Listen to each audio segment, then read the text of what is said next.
Good afternoon, everyone, and welcome to the Bridging Argentina and Texas seminar organized by the Argentine-Texas Chamber of Commerce and co-organized by the Argentine Investment and Trade Promotion Agency and the Energy Workforce and Technology Council. My name is Martin Perez, and I have the pleasure of serving today as Master of Ceremonies. As you can tell, I'm not a professional MC. I'm an executive in the energy industry, so I want to really thank, in particular, Mariano and Priscilla for inviting me to be here today. It's a true honor to guide you through this important seminar that brings together key leaders from both Argentina and Texas to strengthen collaboration and share best practices across the energy sector. To open today's program, please welcome Mr. Ariel Bocio, Vice President of the Argentina-Texas Chamber of Commerce.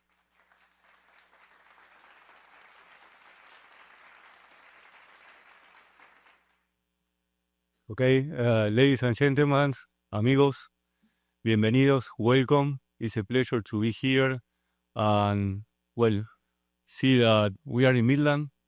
This is an amazing opportunity for all of us, and it's part of one of the dreams that we had in the chamber to not only be in the large cities of Texas, Austin, Dallas, and Houston, but also in every place in Texas, because Texas is every little country, every little town, every county, every people. So thank you very much. I will now formally do what I need to do here, that is read this, in order to be sure that everybody is welcome and we can say to everybody. So it's a truly honor to welcome you to the Bridging Argentina-Texas seminar, a space created to strengthen the collaboration and share best practices between two of the greatest oil and gas places in the world, the Permian Basin and Vaca Muerta.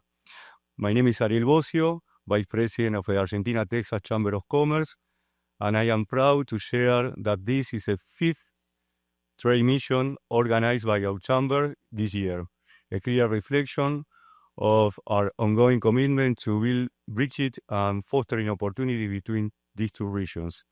Through 2025, we have continued to generate new business opportunities, technical partnership, and long-term collaboration between companies from Texas, Argentina, and from all over the world, particularly in the energy, technology, and service sector. Today, in this seminar, co-organized by the Argentina-Texas Chamber of Commerce, the Argentine Investment and Trade Promotion Agency, and the Energy Workforce and Technology Council, represent another step forward in this journey. We are pleased that this relationship is further strengthened by the presence of the representative from both governments, Daniel González, Vice Minister of Energy and Mining of Argentina, and Jim Wright, Chair of the Railroad Commission of Texas, as well as Aaron Demerson from the Texas Economic Development Corporation. I want to personally thank you for being here today. We also joined by leading Texas and Midland institutions such as the Permian Strategic Partnership, represented here by the President and CEO Tracy Bentley.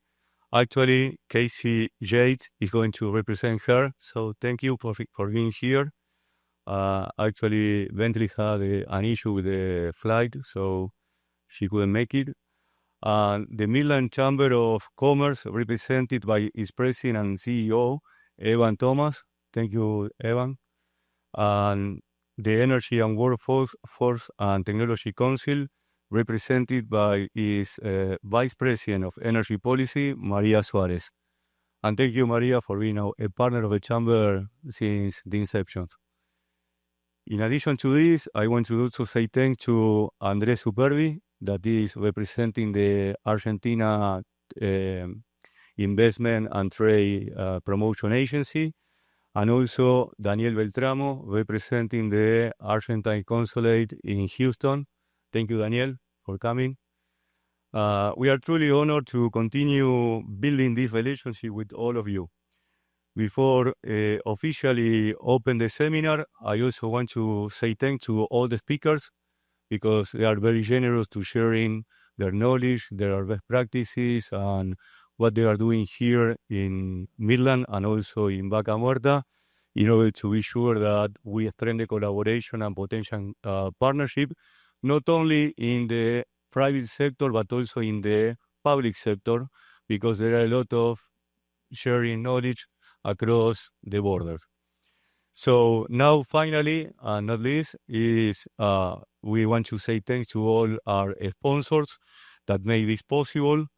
The list is very long, so be patient because every company is a good company that can add a lot of value to our relationship. So Duralite, Tech Petrol, Geikie, Caterpillar, Apex, United Airlines, Pan American Energy, GD Energy Products, and particularly thank you for having us this morning in your facility for the seminar. Chevron, Transeparation, Pujante y Asociados, San Antonio, Flow Management, Action Lift, Odessa Separators, Palmeiro, Q&M Equipment, Pampa Energy, ClowX, Dosivac, Hydrofrac, and EBT Bearings.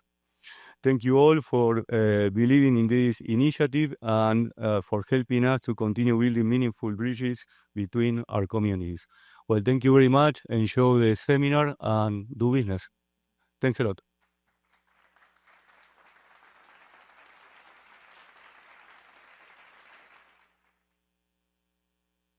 Thank you very much, Ariel. And now, please enjoy a short video that captures the spirit of partnership and collaboration that unite Texas and Argentina.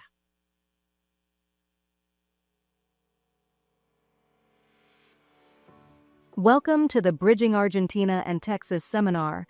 We're here to tell the story of two peoples different in many ways, yet deeply alike in spirit, hardworking, resilient, and driven by ambition. Today, more than ever, they have the chance to become strategic partners, fueling a new era of energy-driven growth across the Americas. Argentina is going through a pivotal transformation, a deep and necessary shift aimed at overcoming decades of imbalance through the liberalization of its economy, the lifting of currency controls, and the return of regulatory predictability. Today, the country offers a real opportunity for those who think long-term and act decisively. With world-class energy resources, new investment incentives like the RIGI, and a clear vision to engage globally with competitiveness and sustainability. But to unlock this full potential, resources alone aren't enough. Efficiency, technology, and operational know-how are essential. Texas is a leader in this field. The development of the Permian Basin is our benchmark. Where there were challenges, there were solutions. Where there was uncertainty, there were clear rules. Where there were resources, there was production.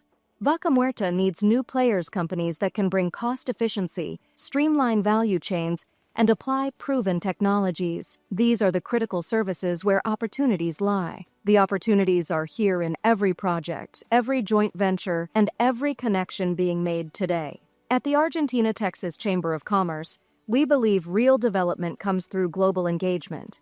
We build bridges, lead trade missions, and create real opportunities because sustainable growth is built in partnership. Texas inspires us. Its journey shows the way. And now more than ever, we want to walk that path together. We're heading in the right direction, and the best is yet to come. Argentina and Texas, closer than ever.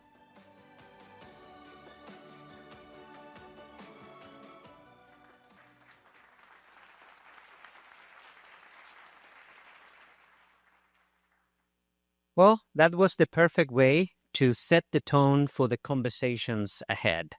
It's now my honor to introduce Mr. Daniel Gonzalez, the highest authority on energy and mining in Argentina.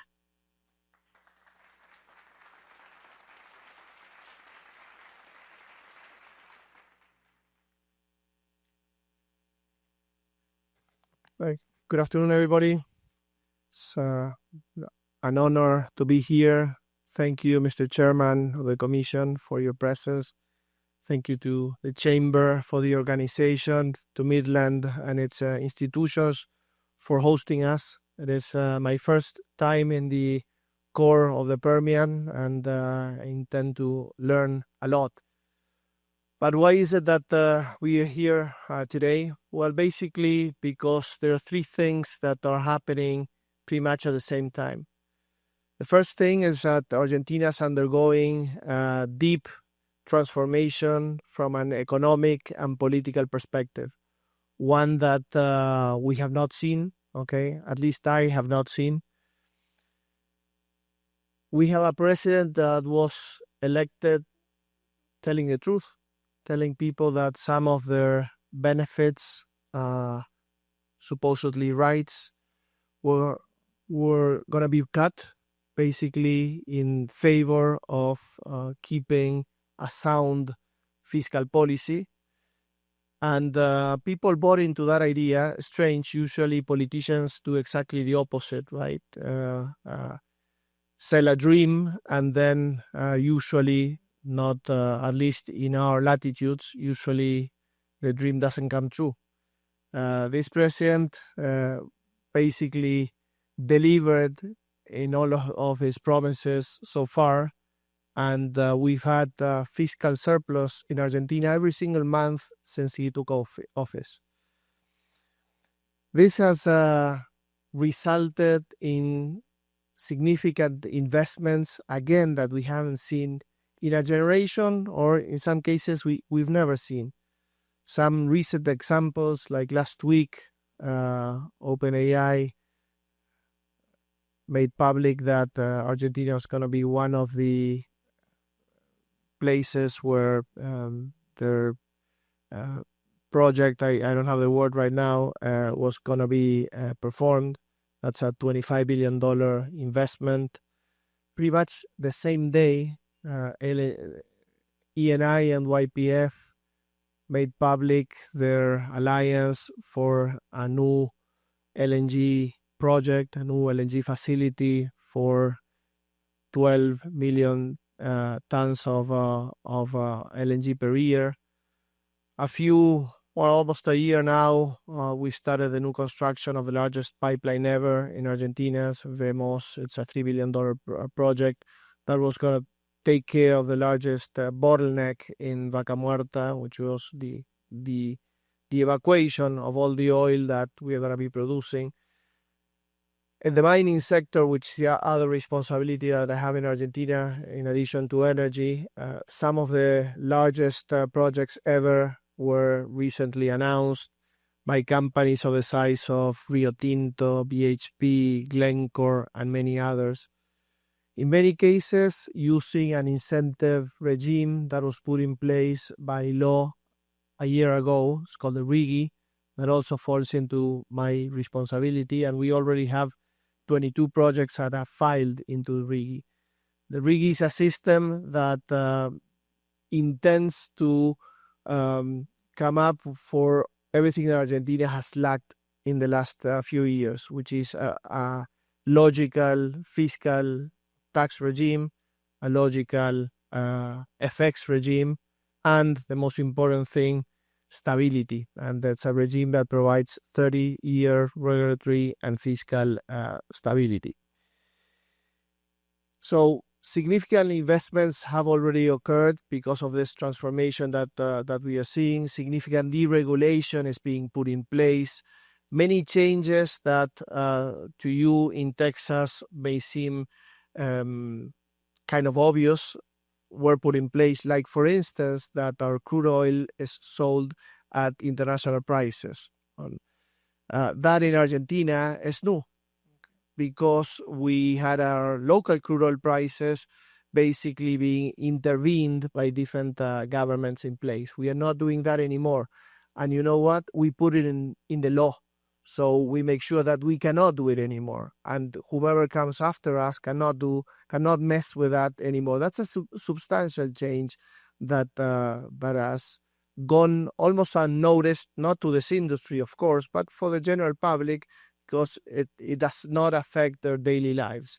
But to me, it's more an example, but it's something which goes to the center of the transformation that President Milei is undergoing.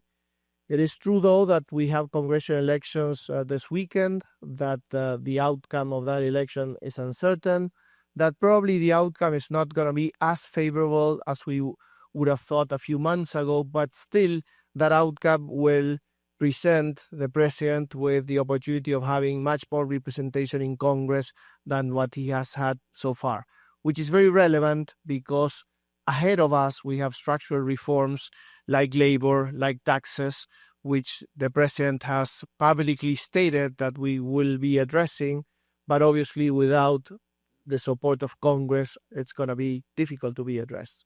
So again, first thing that is going on, deep transformation in Argentina.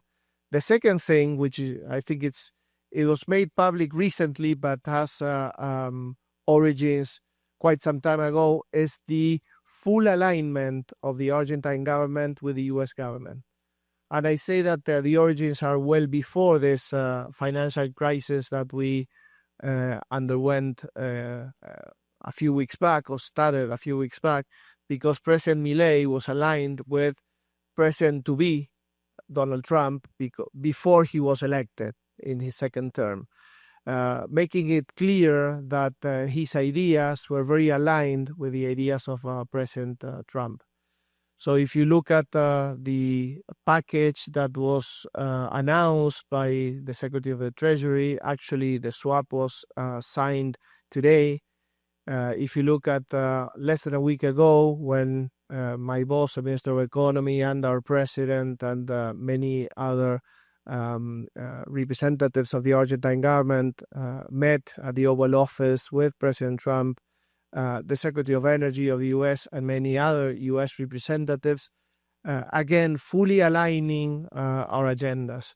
And hopefully, for everybody to understand, on the one hand, that Argentina is the partner of choice for the U.S. in Latin America generally, specifically in South America, that we are aligned not just for political reasons today, but for cultural reasons, and we have been aligned for quite some time. I read in social media that the ambassador that the U.S. has in Argentina, I don't know if he formally took office or not, but he said, something which I know will be happening in hours or days to come, which is a significant reaffirmation of this alliance with the signing of an agreement that includes many other things well beyond this $20 billion swap. The third thing that is going on at the same time is that Vaca Muerta is taking off in a way that we had not seen in the last few years. Vaca Muerta started operation, as I was lucky enough to be part of that, approximately 12, 13 years ago. Okay, and has been steadily growing and has been a policy of state, I would say, that all different governments understood how important it was, its development for the future of Argentina. There hasn't been any huge debate regarding its importance and regarding the what, let's say, of Vaca Muerta. The debate has been, of course, in the how we develop Vaca Muerta, because with populist governments, the way to develop it was with heavy government intervention, which we are not doing anymore, with good part of the project, especially infrastructure projects, being built by the state. And you may imagine how expensive and how much corruption those projects would entail if only the state is a part of it. Not only that, the state financed, built, and was the only off-taker of those projects. All of that is not happening anymore. So in a country that has been producing oil and gas for 120 years now, and that has been suffering a substantial decline in let's say, starting in the year 2003, give or take, and for the following 10, 15 years, that has resulted a substantial FX crisis, because Argentina went from exporting hydrocarbons, from exporting energy generally, to being a net importer, a huge net importer of energy. up to an extent that we imported 85 cargos of LNG in one given year. So all of this is changing at a pace that we were expecting. It's not news to us, but it's nice to see that is happening. We have an ecosystem of very, very good companies, some of which are represented here today, some operators, great companies that you would love to do business with, service companies that have been dealing in different business environments in Argentina. We have a lack of capital. Capital is the bottleneck in Argentina, but we have been blessed with a second-to-none resource, which is Vaca Muerta. When I look at the wells that all of our companies have been drilling and completing the last few years, and see that EURs in the 1.5 barrels per day, barrels in total, are kind of normal now, and look at what is being drilled in other places of the world, including in the Permian, I say, well, what we have here in Argentina is serious. Okay, we have something of a lot of value. That is basically to say that our challenges are not so much in the underground. Okay, I don't think that anyone questions the opportunity that we have in Argentina in below the ground. Of course, the challenge is what we have been doing in these last 14, 15 years since we started Vaca Muerta above the ground. Okay, that is what we came to change in Argentina with this government. This is, I think, what is going on. Actually, I visited a drilling rig this morning here to try to understand how much different it is, how far we are, and I will have the luxury of visiting other operations in the next couple of days, and I can tell you we are not that far. Okay, and but as much as I say that our resource compares favorably with anyone else, I have to tell you that our costs are higher. Okay, and our costs are higher for structural resource. That's for us, the government, to try to change, and many of them over time, but also for many other resources which can be changed by you guys, by the local and foreign companies. Obviously we don't have the scale that you have here, but more important than the scale, in my opinion, is we don't have the competition that we have here. And as a government that believes in freedom, we believe in the benefits that competition will bring to everyone. And that's one of the reasons why, probably the reason why these seminars are being organized, to bring together a huge opportunity that we have in Argentina, but with a lack of new companies coming in, both operators and also service companies. So what I want to say here is the opportunity is clearly there, okay, for you to go, to see, to profit from.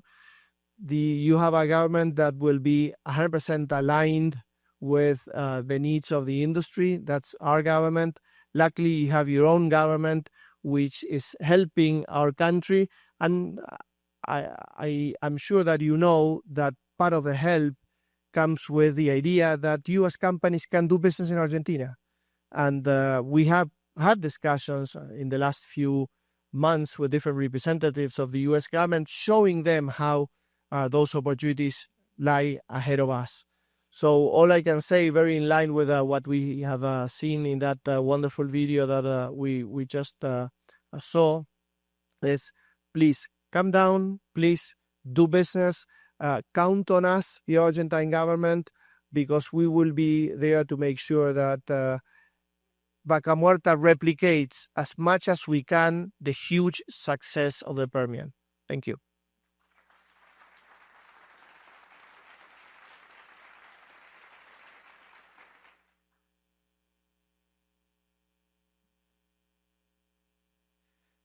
Thank you, Mr. Gonzalez, for your inspiring words and for sharing Argentina's vision for energy growth and cooperation. Next, we will hear from a key leader from Texas who has played a central role in shaping the state's energy success story. Please join me in welcoming Mr. Jim Wright, Chairman of the Texas Railroad Commission.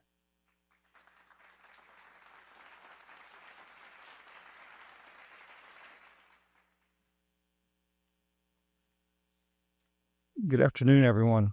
I'd like to thank everyone for allowing me to be here today. I want to be the first to welcome you as a government official to Midland and the big Permian that we have out here. I was just talking to somebody earlier. If you were fortunate enough to fly in over the daytime and you're wondering what the thousands of those little white specks were on the ground, those are all oil and gas locations that we have out here in the Permian. The story of the Permian is one of the vision. It's one of vision. It's one of perseverance and good governance. Decades ago, Texas recognized that to unlock its full potential, we needed to maintain our clear regulatory framework, our strong property rights, and our system that promoted innovation and private investment. That is what the Texas Railroad Commission has worked to uphold for more than 130 years. A model that combines operational excellence, environmental stewardship, and sustainable economic growth. We in Texas, at the Railroad Commission, are responsible for governing the oil and gas industry here in Texas. We do that from three standpoints. We do that from a safety side. We do that from making sure that we're protecting our environment. But just as big and just as important, we do that from a standpoint of protecting the economic vitality of those industries that we regulate. I've been fortunate enough to have some conversations with folks from Argentina. I think Railroad Commission is the best agency throughout the world when it comes to setting up and regulating industry towards success. Our job at the Railroad Commission is to make sure that we create regulatory certainty. Our job is to make sure that we defend the industry that we regulate against legislation that may be harmful to what has made Texas what Texas is today. The model didn't happen overnight. It was built on trust between the public and the private sectors, on predictable rules, and on the open exchange of technology and expertise. The same principles that guide Argentina's continued development of Vaca Muerta. I, as chairman of the Railroad Commission, want to be here for any guidance or help or anything that the Railroad Commission itself can help lend to what Argentina is trying to succeed. I think there's an opportunity with Argentina and with Texas to work together with a combination of the resources that we both have to make sure that we can move further into more markets than we have access to today throughout the world. I think that would make a wonderful combination to show the world that we have plenty of resources, we have plenty behind us to make sure that those resources will be there and to move us into markets that Texas has not seen yet. If any of you know what Texas went through, what our government went through, it was just in 2016 when we lifted the embargo to export our products. So we're not that old. We still have a lot to experience on what the market really is. I think this is our opportunity, not with just Texas, but with you, Argentina, as a partner, for us to become a force that can deal with other competition that we see throughout the world that really fluctuates pricing, which really has a huge bearing on what your investments are, what those returns are, and what that certainty for that is. I'm particularly encouraged and honored by the remarks from Mr. Gonzalez. His willingness to collaborate and learn from us is a strong signal that we are heading in the right direction. I look forward to working closely with Daniel and his team to identify concrete areas of cooperation, regulatory, technical, and commercial, that will open new businesses opportunities and benefit both of our regions. The Permian and the Vaca Muerta share more than geology. They share potential, and they share people with a vision and determination to make things happen. Together we can ensure that this partnership becomes not only a bridge between Argentina and Texas, but a lasting foundation for shared prosperity and energy leadership across the hemisphere. I want everyone to know that I will make myself available to make things happen so that our partnership can grow. I want to make sure that I want to back our wonderful president, President Trump, in what his vision is to put Argentina and the United States together. So with that, thank you guys. Thank you for allowing me to be a part of this. Look forward to our continued conversations and look forward to a great success in the future.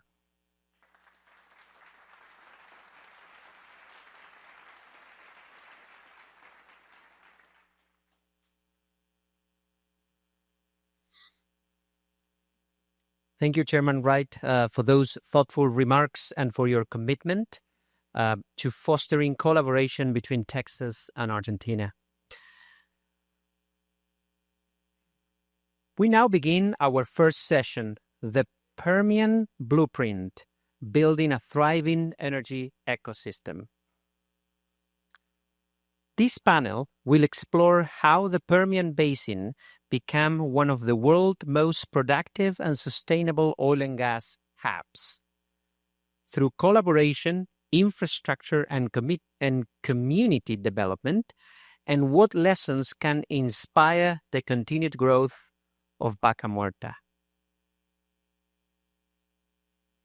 Please welcome our distinguished panelist, Tracy Bentley, President and CEO of the Permian Strategic Partnership.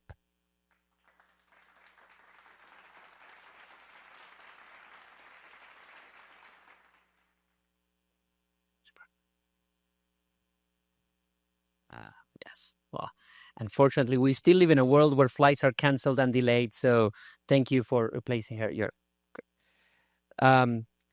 Ivan Thomas, President and CEO of the Midland Chamber of Commerce.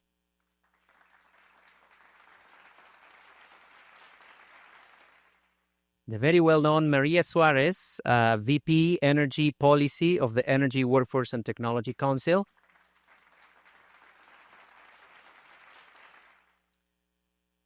Aaron Dimerson, President and CEO of the Texas Economic Development Corporation.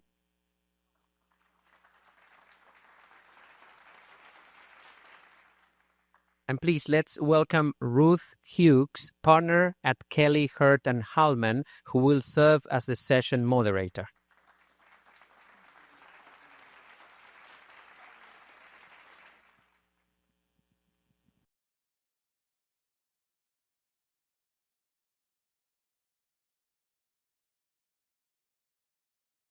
Good afternoon, everyone. Sorry, we're still up here making introductions, but I'm sure Tracy would be flattered to have to be confused for KC Yates. So thank you for joining us today. And Evan, Maria, Aaron.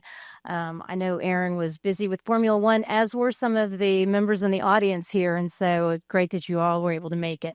My name is Ruth Hughes, and I have the pleasure of moderating the first institutional panel of the afternoon. I want to start by thanking Priscilla, Ariel, ATCC for putting this together, the speakers for agreeing to be here, and of course, we're so honored to have the Vice Minister of Energy, Danielle Gonzalez, and Chairman Wright joining us this afternoon. So just last month, I had the opportunity to attend the trade mission where many of you were there in Buenos Aires, and we were actually welcomed by Vice Minister Gonzalez at the Ministry of Energy. A lot of the energy company representatives, some that I see have joined us here today, were present and really got to see that there's a real sincere, and I think you heard it today from both of them, interest and effort to make sure that we find a way to take full advantage of the opportunities that are present at this point in time and to really maximize them. So I'm really grateful that I get to be a part of this conversation today here in Midland. And so actually during the mission, certainly that clear framework of laying that groundwork was very evident. And today we'll get to hear a little bit more from the local leaderships and the state leadership on how we make that happen, and nationally, since Maria is with us as well. So I want to introduce, of course, Casey Yates here with the Permian Strategic Partnership. Evan Thomas with the Midland Chamber of Commerce. Maria Suarez is the Vice President of Energy Policy with the Energy Workforce and Technology Council. Some of you may have met Tim Tarpley, who also joined us in Argentina. And Aaron Demerson, the President and CEO of the Texas Economic Development Corporation, who is everywhere and someone you all really want to have a better understanding of what he does, how they do it, and how it benefits moving businesses along in Texas and succeeding. So with that, I think I'm going to give you each just an opportunity to introduce yourselves and what your businesses do. And I think we've allotted about 5 minutes for each of you. So I'll go ahead and start with Casey. Sure. Thank you for having me. My name is Casey Yates. I'm the Director of Finance for Permian Strategic Partnership. For those of you that have not heard of PSP, we are a coalition of 26 oil and gas companies and 2 university systems that have come together to improve the quality of life here in the Permian Basin. Maybe one more second behind PSP, we, as a member company, have been around since 2018. Some of our founding member companies, all oil and gas companies, came together to try to improve the ability to recruit and retain talent, a workforce development goal. And with that, drove our focus areas of education, healthcare, road safety, and workforce development. Thank you. Yes, hi, my name is Evan Thomas, president of the Midland Chamber. I said that whenever I did my introduction, I would also do sort of an overview of kind of a little bit of the history of Permian, also how that impacts our community, how that impacts our local economy. And so mine might be a little longer, except for that I just spoke to somebody and it was somebody that was from Buenos Aires, and they had already seen Landman. So I think everybody is already familiar with everything going on in Midland if they've seen that show, because clearly everything in that is true. But I'll say it anyway. So, the Midland Chamber was founded actually in 1924, and that runs parallel to the oil and gas industry in this region in some ways. It was actually founded 8 months after the discovery well, the Santa Rita #1, that was that is about an hour and change southeast of here.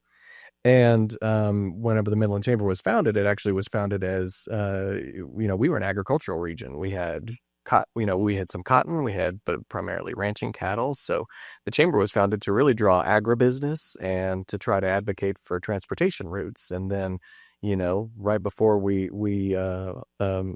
kicked off, the discovery was made. And of course, the chamber was very interested in the time of saying, well, how can we make that part of our mission too? I don't think they would have ever imagined it would become the heart of the Permian Basin, the oil and gas industry that it has been, or that this industry would become, or that this would become the heart of the national industry as well. And so that was just an interesting part of the founding of our organization. For 6 decades, then we saw significant growth. It was still conventional play at that time. So we saw booms and busts, just like you see everywhere else over 6 decades, but you see a larger trend that goes all the way through the early 80s. In the early 80s and late 70s, I think, is when you see the construction of many of the downtown buildings that you see here. So the fantastic skyline that we have, which is unique for a town that's both in West Texas and our size. And so all of that is attributable to the oil and gas industry.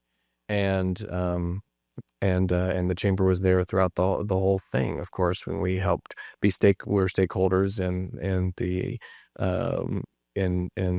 airport and the college and everything else that came after that. But really, what we have here is we can thank the oil and gas industry for that. And so, but back to the mid 80s. That's whenever there was a bit of a cratering in the price of oil, and you saw it dramatically impact the Permian Basin. You saw that there was a lot of companies that folded up, a lot of banks, a lot of others, other people that were larger. Some of them may have left town. There was still activity, of course. There was activity for the next 2 decades, but you saw a decreasing amount of production over time because the conventional play was going away. And then it wasn't until, what we've all come here to discuss, which is the partnering of fracturing and horizontal drilling, And that started just this rebound in this region, this incredible turnaround that has made this region what it is for the last 15 years. And I say 15 years, I moved here in about 2010, and that's when you really saw a dramatic shift. And we've had 6 times the amount of production over those 15 years. It's been incredible. And because of that, we have so many things to be proud of here in the Midland area, including low unemployment. I think still the lowest in the state. High per capita incomes, as well as a great philanthropic sector. And our corporate partners, many of the people that were on your screen, are very philanthropic and give back to the communities as well. Obviously, we're looking at some lower prices right now, and we're trying to figure out how that impacts us, and for how long. So I think I've said enough. It's very great to be here, great to be a part of this panel, and we appreciate you guys coming to join us in Midland. Maria. Thank you. Good afternoon, everyone. It's such a pleasure to be here. I want to thank the Argentina-Texas Chamber of Commerce for the invitation, and it's such a pleasure to work with them again on this portion of the mission. Like Ruth said, we had our president, Tim Tarpley, with y'all in Buenos Aires a month ago, and it's always just a great pleasure to work with this team. So my name is Maria Suarez. I am VP of Energy Policy at Energy Workforce and Technology Council. We are the national trade association for energy service and technology companies, also traditionally known as oil field service companies. We represent around 200 member companies in that sector. Companies that you would recognize would be Halliburton, SLB, Baker Hughes, but we represent big multinational companies all the way down to family-owned well servicing companies that only operate in North Dakota. And so our job is to represent the workforce that is so critical in accomplishing everything that we've talked about kind of this morning and a little bit on this panel already. The workforce that deploys the technology that enables the Permian to be what the Permian is. When it comes to horizontal drilling and fracturing technology, our companies are the ones that provide that, and that also are increasingly showcasing efficiencies in that space, and then also deploying at scale new technologies in those areas. We've talked to companies that are engaging in the nuclear SMR space, that are getting involved in generating power. As everyone knows, those changes in the power markets are coming, and so our companies also want to be involved in that space as well. As a trade association, what we do is we do a couple different things. On the training side, we provide training and workforce development to our member companies. We want to lift the tide, as we say. So as we work on industry guidelines on well servicing, on safety when it comes to frac and gas handling and liquids handlings, we do some of that. My portion is the Elevate portion, what we do in Washington, D.C., mostly engagement with the federal government and all the different agencies that are there, and then also our work on Capitol Hill with Congress. And right now, the main focus in Congress, even though it's shut down, and that's a conversation for another day, is permitting reform. We would love to have comprehensive and streamlined permitting reform in Washington, D.C. While we are so supportive of the president's agenda of energy dominance, and our companies are fully equipped and ready to produce more energy here in the United States, without comprehensive permitting reform, aka the ability to build pipelines, to build highways, infrastructure, we are afraid that we are going to get left behind. And so that is the big push that myself and our president, Tim Tarpley, have been working on Capitol Hill until it shut down a couple weeks ago. So right now we're doing what we can virtually and working with offices in that way. And then the last kind of portion that we do as a trade association is very common, is the networking opportunity. while we have, our home base is in Houston, we have a fantastic Permian chapter. And I've seen some members in the audience already, so thank you for being here. We also have 2 international chapters, one in Latin America based out of Argentina, specifically because of kind of the nexus between the Permian Basin and the Vaca Muerta, and then in the Middle East out of Dubai. And so those are kind of what we do in a nutshell. And then I can't wait to get into the actual conversation to talk a little bit more about how our companies are impacting the Permian Basin and what they've seen in Argentina as well. Thank you. Thank you, Aaron. All right, I'll go ahead and start. You can give her a round of applause. I think somebody wants to applause Maria. Job well done. I was reading her bio, very impressed. She's done so much. So delighted to be here today. Let me first of all say congratulations to Priscilla and Ariel for what they've done. And let's give them a round of applause. This is just quite amazing to see the audience that's here. Great job, great job. And I'll be quick with my comments. Vice Minister, thank you for being here today. I handed the Vice Minister a shape of the state of Texas. We're very proud of our state. You can travel 14 hours and you're still in the great state of Texas.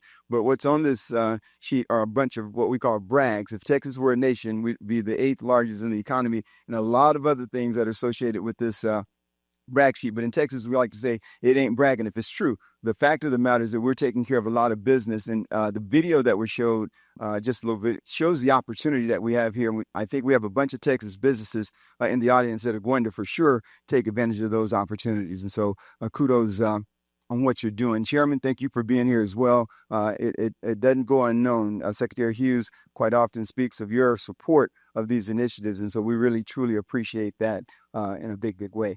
I actually run the Texas Economic Development Corporation, and we're the entity to market this great state of Texas. We want to make sure that we're going out telling the world that Texas is wide open for business. We're in a position to do business. And so when we have companies from a foreign direct investment standpoint coming into our state, there's no better state to do business than in the great state of Texas. You have a true leader as it ties into Argentina with Secretary Hughes that's here, and appreciate the work that she's done, not only as secretary, but a former workforce commissioner appointed by Governor Abbott as well. And so we have opportunities to do a number of things in this state. You're going to hear from the expert. I always say the rubber meets the road at the local level. We have the greatest business climate in the world, and opportunity to really do some things in a big way. That's due to the support of our elected officials at the state level. At the end of the day, we want to make sure that there is a predictable regulatory climate, and we're in a position to provide that. But that's our elected official, the chairman, and the work that they're doing at the state level that makes that work for us. The secret to our success is workforce, economic development, and education. Workforce, economic development, and education. When you couple that with elected leadership who gets it, then we're well on our way here in Texas. And that's what we do. We bring together the world's workforce, economic development, and education, and couple that with our elected leadership. We also have Chandra in the audience as well. She's from the governor's office. And so the governor's economic development and tourism team, the regional boots on the ground at the local level to allow us to do business. And so our goals are really, at the end of the day, to support the efforts that are going on.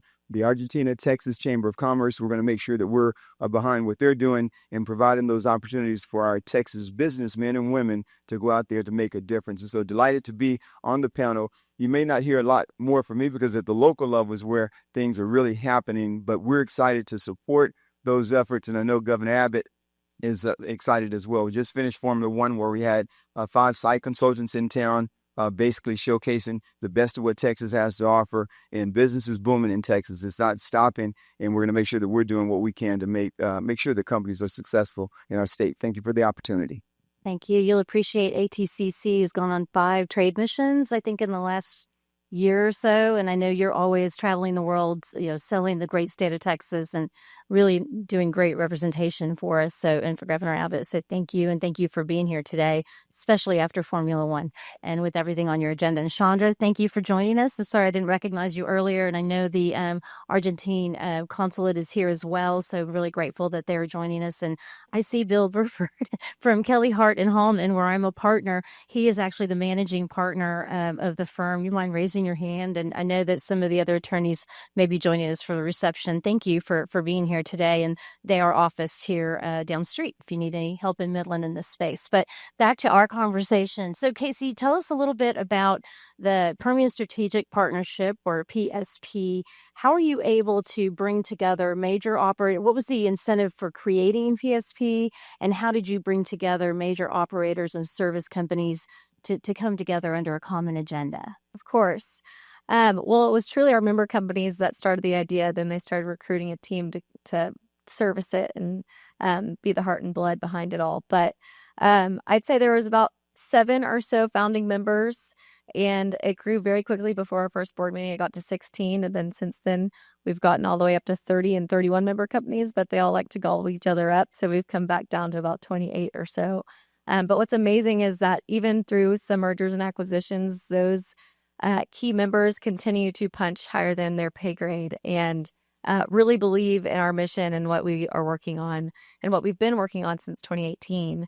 But I will say the catalyst of founding PSP was workforce development. They wanted to recruit and retain talent here in the Permian Basin.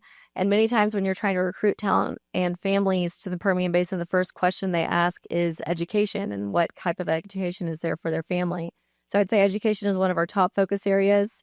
Healthcare is another big question that is asked when moving to a new city or a new area. We have done quite a bit of investment in healthcare as well. And road safety is very key and is something that we work very closely from an advocating standpoint with both TxDOT, Texas Department of Transportation, and New Mexico Department of Transportation. So we've worked very closely with both of those agencies to make sure that we have safe roads. But we've also made some investments here in the Permian Basin. We've partnered with many different colleges and universities to try to bolster CDL license programming. We've partnered with almost every fire department across the Permian Basin. Obviously, being out here, it is a little bit more rural, and some of our first responders didn't have all the necessary tools and equipment if there was some sort of accident out, like we like to say, in the middle of nowhere, but it's really, we can find those places. But it is a little nerve-wracking when the closest hospital is over an hour away. So making sure that all counties are working together from a ambulance standpoint or really all first responders across the Permian Basin. But since our existence, since 2018, we've invested about $200 million of PSP dollars. So that's member companies coming together and pooling their dollars together, which is quite an accomplishment. But what we like to brag a little bit further on is just how close we are as a community, gathering other foundations and other partners across the Permian Basin, and then ultimately working with our local and state governments and even federal dollars to advocate for dollars to come here into the Permian Basin. So with that $200 million that PSP has put into our communities, and that's across 23 counties, not only in Texas, but New Mexico as well, we've leveraged that to over $2 billion.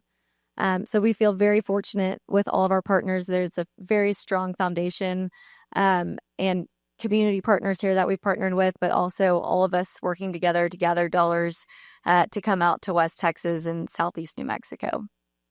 That's great. It seems obvious from your website and your efforts that companies understand the value of making sure they invest in your efforts in safety, education, healthcare, and all the work you do for the community. And something I don't know if they have as much of in Argentina that we'll see here in the United States quite a bit is some of these grants that you're referencing and the way that we can leverage money at the local level in Texas, or tax incentives for investing, and many other workforce tools and other things that I know this morning.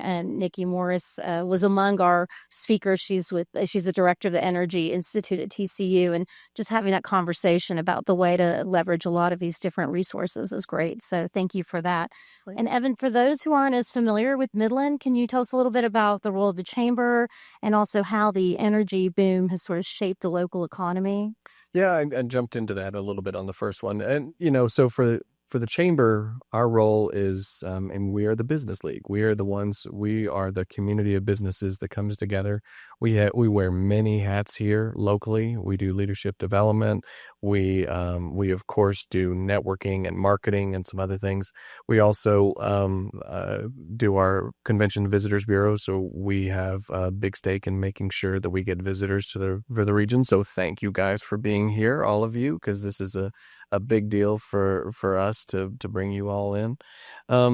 But one of our primary roles, and especially as it relates to what's going on with the, with this conversation right here, much like the Argentina and Texas chamber, we like to, we're conveners of conversations, important issues that need to be addressed to both impact Midland and the broader region. We also serve an advocacy role alongside many of our partners, both at the local, state, and national level, to make sure that that our businesses, our members, of which we are over 1,000 strong here, that they are well represented and that their interests are known to decision makers.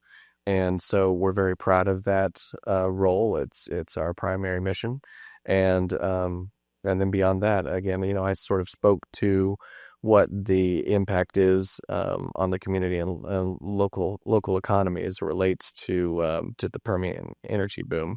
But again, we've been very blessed over the last 15 years to see the growth and it's really fantastic. I've never been a part of something like this where we've had a great delegation of folks coming in from an international delegation, and so I think that speaks to the power of the Permian, and I also think that gives a lot of promise for cooperation and partnership and things to come. And so I think that we have nowhere to go but up. Right. Thank you. And Maria, can you speak a little bit to sort of what are the innovations and services and technology that have really made the greatest impact and costs and boosting the efficiencies and those things in the Permian? Yeah, absolutely. I think one of the interesting stories that our companies are telling right now is a story around efficiency. Kind of like Casey touched on, there has been M&A in the sector and in the industry at large. And so you've seen kind of the number of companies come down a little bit, but the increase in efficiencies is kind of astonishing to watch. United States oil production has continued to increase as a number of wells has either like stayed steady or steadily declined, which can be a good thing and a bad thing, kind of depending on how you're looking at it. But from an efficiency perspective, it's a great story to tell. We are doing more with less. And so I think that as companies, as y'all, as a delegation, goes out to see rigs here in Midland and have conversations with service providers, you'll kind of see how the technology development and deployment is contributing to that story. I think that also touches on the workforce piece a little bit. So we represent around 630,000 workers in the United States. We like to say that we have people in every state. I think for a while we didn't have people in Hawaii, but I think we found somebody who was like living in Hawaii part-time. I don't know. But in Texas, we represent around 300,000 workers, men and women, who are the backbone of the oil field. And one of the interesting things that we are seeing now is we're always competing for workforce. Oilfield services is always competing for workforce. It is a demanding sector. It is a demanding job. It is high tech in some ways, even though the narrative out there is that our industry and our sector is not high tech. Everybody in this room, I think, can tell you or can tell a tech bro or whoever that this industry is extremely high tech and it requires extreme specialized knowledge to do what we do in a safe way and in a responsible way every single day to make sure that the lights are on and that homes are powered and that people around the world have access to reliable and affordable energy, right? And so one of the important things that we are doing as a trade association and our members are doing day in and day out is telling the story of our sector and ensuring that we are continuing to recruit a workforce that is younger, interested in change and seeing how they can contribute to the changes that they want to see in the world, right? What better industry to be in if you want to change the way that people have access to energy than to be in oil and gas. And so with big tech recruiting, young engineers, people in like the AI space, our companies in our sector also want those workers because we're becoming increasingly digitized. We are looking at new ways of deploying technology into our operations. And so that's something that we're constantly looking at and talking about is, hey, we have just as much to offer, if not more, than other sectors. Like, why not come work with us?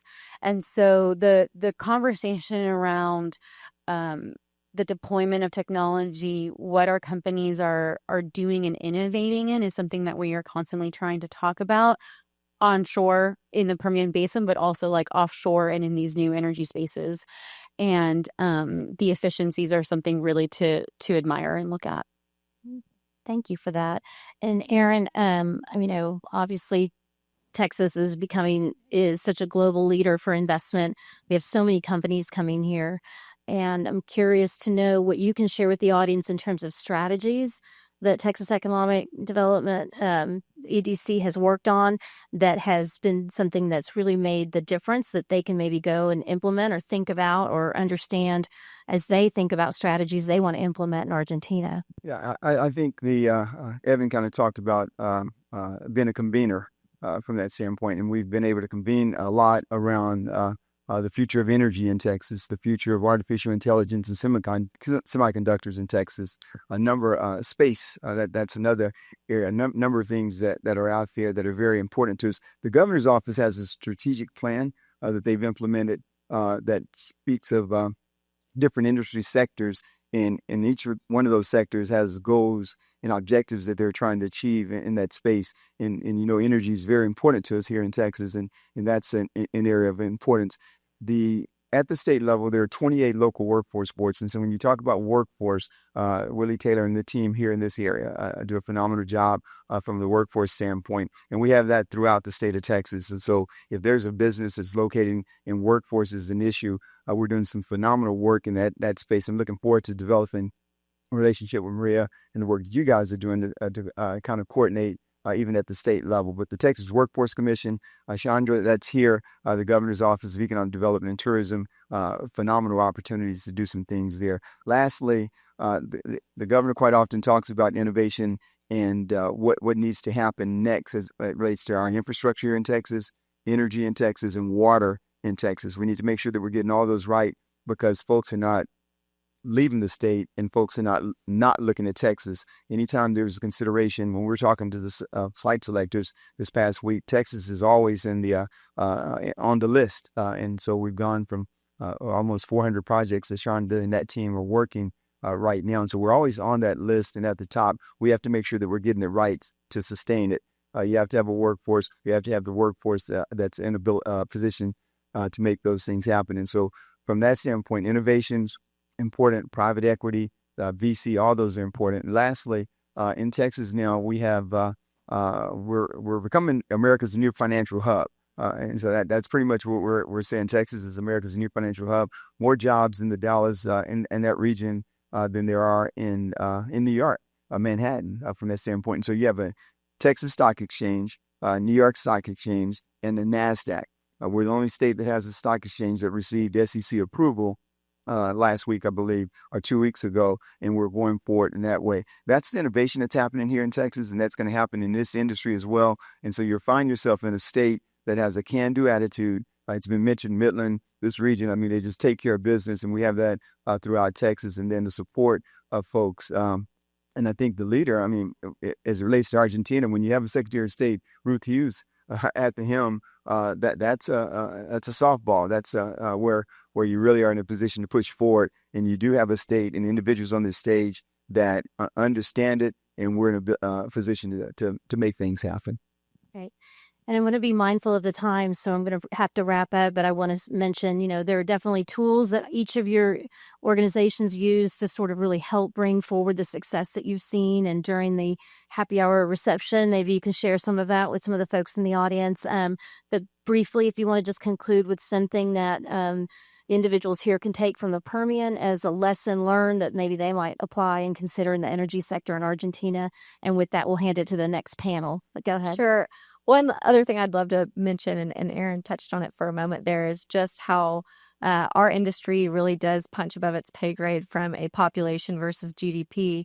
Oil and gas here in the Permian Basin contributes to nearly 20% of GDP, while only 9% of the population lives here. So I do feel like we've got, recognition that we can provide to continue to bring dollars out here and help get the trained workforce that we need, as well as invest behind the things we need to further our quality of life here in the Permian Basin. Sort of a takeaway message, industry-led. Permian Basin, I think one of the things that makes it special is that it has been industry-led. They're doing things that make sense, that, I guess I come from a background that make sure things are safe and sound, but then make sure to get out of the way. And so we appreciate that about this area and our state.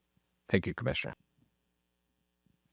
Yeah, I think I would just add that oil and gas, the industry, the oil field services sector is an exciting place to be when it comes to deploying the technologies that are needed to get the resources out of the ground.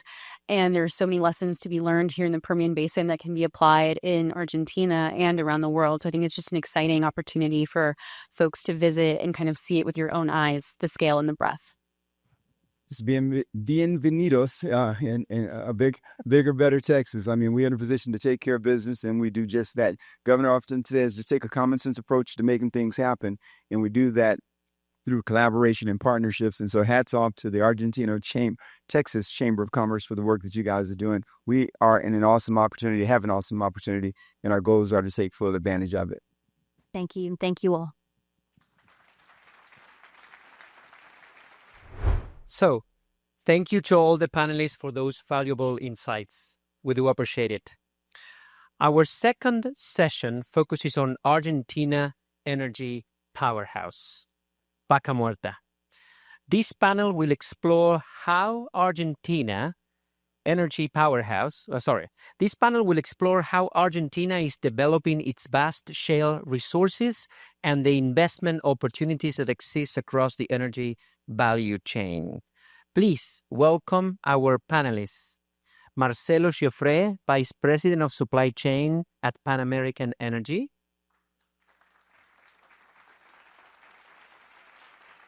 Guillermo Murphy, Vice President of Supply Chain at Petroleum.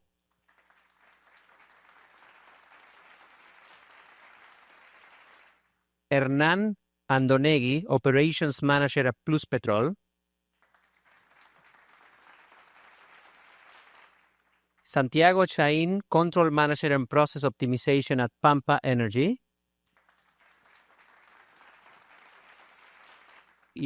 And Ariel Bocio, Vice President of the Argentina-Texas Chamber, will be the moderator.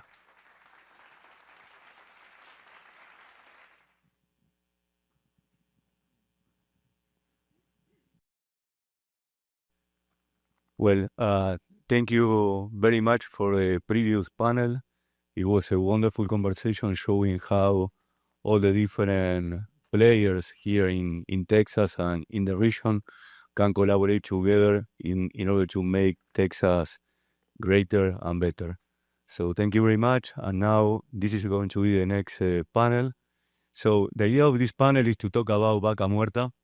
And we are going to take a different approach in the sense of everybody here probably is related to oil and gas companies and also engineers. So we are going to try to show you numbers. And in order to do that, we are going to have a very brief presentation. Every company will show what the company is and what are the business plans for Vaca Muerta. And then we are going to have a discussion regarding bottlenecks and how to do a soft landing in Argentina. So I will start in order to give you the framework about Vaca Muerta. So we have a big picture, and then every panelist is going to tell you about their companies. So let's go with the first slide.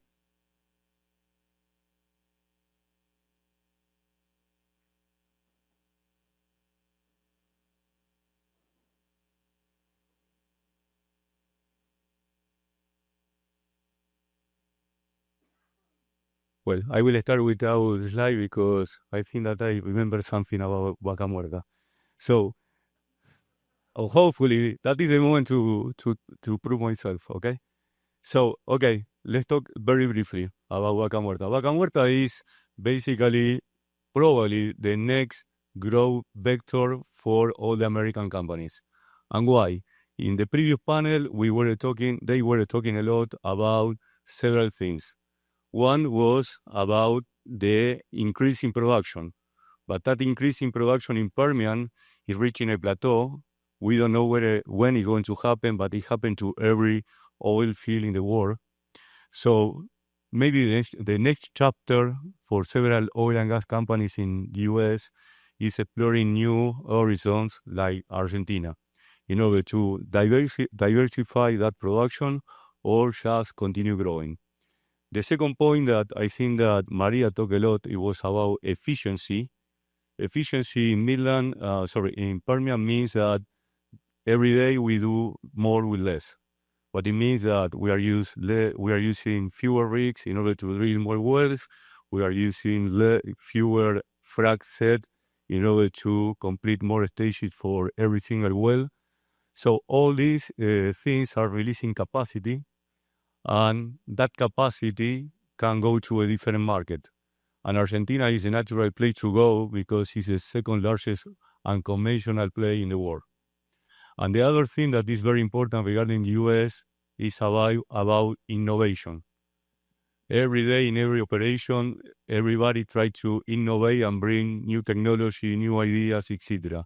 All these ideas can be easily transferred to Argentina in order to help Argentina to follow Permian regarding how to grow or how to increase the productivity of the play. So now let's talk about some big numbers about Vaca Muerta. So Vaca Muerta is the second largest unconventional play in the world behind Permian. In addition to that, something that is extremely important is to understand that as the the Secretary of Energy, Daniel Gonzalez, shared with you, we are under a huge political change in Argentina. The industry is being deregulated and quickly is ramping up. As part of that process, we are growing in export facilities. So by 2028, we are going to have two new projects in place that will allow Argentina to export 1 million barrels a day of oil. And in addition to that, in parallel, we are going to have 3 export LNG projects that will allow Argentina to export about 28 MTPA by 2030. Just in order to show you a parallel, here in US, currently the export capacity is 100. In Argentina, we are going to have a fourth of that capacity just in a few years. So when we see this potential or this opportunity, we have to see also what is going on today. And today, just in order to give you big numbers, in Argentina, we have a production only in Vaca Muerta that is $500,000 barrels a day of oil and about 4 trillion of cubic feet per day. In addition to that, every year our companies are investing $12 billion in the field, and that number is increasing every year. So we suppose that next year that number is going to increase 20%. Also, in order to give you a comparison, in there we have currently 33 rigs operating and 12 frac sets. And in order to make a comparison with Permian, that is a tenth of the current activity in Permian. So bottom line, in order to go from here to the opportunity that I told you, we need to increase activity by 2 or by 3. And that needs to happen right now for the next 5 years. So when we see that story, the second story that will allow us to be a global player is how we are going to increase that activity. And there, what is important to understand that there are two things. One, we have to increase the capacity in order to meet the effort goals that I told you by 2030. And the second one is we need to decrease the break-even price in order to be more and more competitive. It's the same game that we have here in Permian, that every day that we wake up, we try to see how to make it cheaper and better. So Argentina is in the same game. They need your collaboration in order to make it happen. The way that you can collaborate could be in a lot of different ways: technical, know-how, technology, innovation, capital that is really needed in Argentina, partnership, etc. So this is an invitation for all of you to partner with Argentine companies, to come to Argentina, enjoy asado, obviously, plus doing business. And now let's go to every single panelist so they can introduce their companies and what they are doing. The first one, Marcelo Joffre, Vice President of Supply Chain, Pan American Energy. Thank you. Hello, everyone. Thank you very much for being here. My name is Marcelo Joffre. I'm Vice President of Procurement, Supply Chain, and Security for Pan American Energy for the entire operations. I have prepared a very nice presentation. I think it's here. So next slide, please. So I'm lucky I have it. You were not. Thank you very much. First one, please. So Pan America is an integrated and diversified energy company operating not only in Argentina. It's an Argentine company, but we have developed business in Mexico. Perhaps you remember that in Mexico only operated Pemex, and several years ago there was a reforma, an oil reforma. We were the very first one participating in the reforma, and the very first company to drill and produce oil offshore in Mexico, private company, of course. And we operate also in Brazil, going from north to south. We have a very big wind farm in Brazil. And then we operate in Argentina, in almost all the basins, in the north, in Vaca Muerta, in the south, and in the very south, in the offshore field that is operated by Total, and we are partnered with them. I guess it works like this. Okay, so our main assets are in the upstream. We are the second largest company, the first private-owned company producing oil in Argentina. We operate also midstream and generation. We have the 1,300 megawatts of thermal generation. We have a downstream business with one refinery. We bought the refinery of ExxonMobil 12 years ago, and 600 service stations. So most of our oil goes to the refinery. We have 14% market share in Argentina for the downstream business. And we also participate in the transition business with 4 wind farms. The biggest one is in Brazil, and we have other 3 in Argentina. And also with more than 588 megawatts. And also we invested in 25 wells in the last 2 years, developing lithium business in the north of Argentina. There's a very well-known lithium triangle in between Argentina, Chile, and Bolivia, and we have many acres, the rights to explore and produce lithium in Argentina. I'm going fast, so I can give the chance to my colleagues. We also participate in the 2 largest infrastructure projects that already was mentioned before. One is the VIMOS, the Vaca Muerta Oleoducto Sur. It's an oil pipeline that goes from Vaca Muerta to the sea, to a port in the sea, in order to export oil. And the other one that was developed by YPF, and we are in partner with YPF. It's also will be operated by YPF. And Southern Energy, it's a company we lead, our company lead. We engage with Golar to bring one of the vessels to produce LNG. So that project is ongoing. We already have one vessel. We will have a second one that will be both one in 2027, the other one in 2028. We are now launching a bidding process for the pipeline as well. And going fast, we already invested $900 million in Vaca Muerta. We also have been awarded a new area, the very first non-conventional area in Rio Negro. Rio Negro province is south of Neuquén. So we have a commitment to drill wells in order to develop that area. And also in the south of Argentina, in Comodoro Rivadavia province, where we have the largest, the single largest oil field of Argentina. We also have found, we have a discovery of non-conventional oil. So we have a commitment also to develop non-conventional shale in the south of Argentina. And I gave you a list of products and services that we need, that we purchase. If you're interested, that's a list, of course, drilling, logistics, and pipeline, and so forth. Okay, thank you.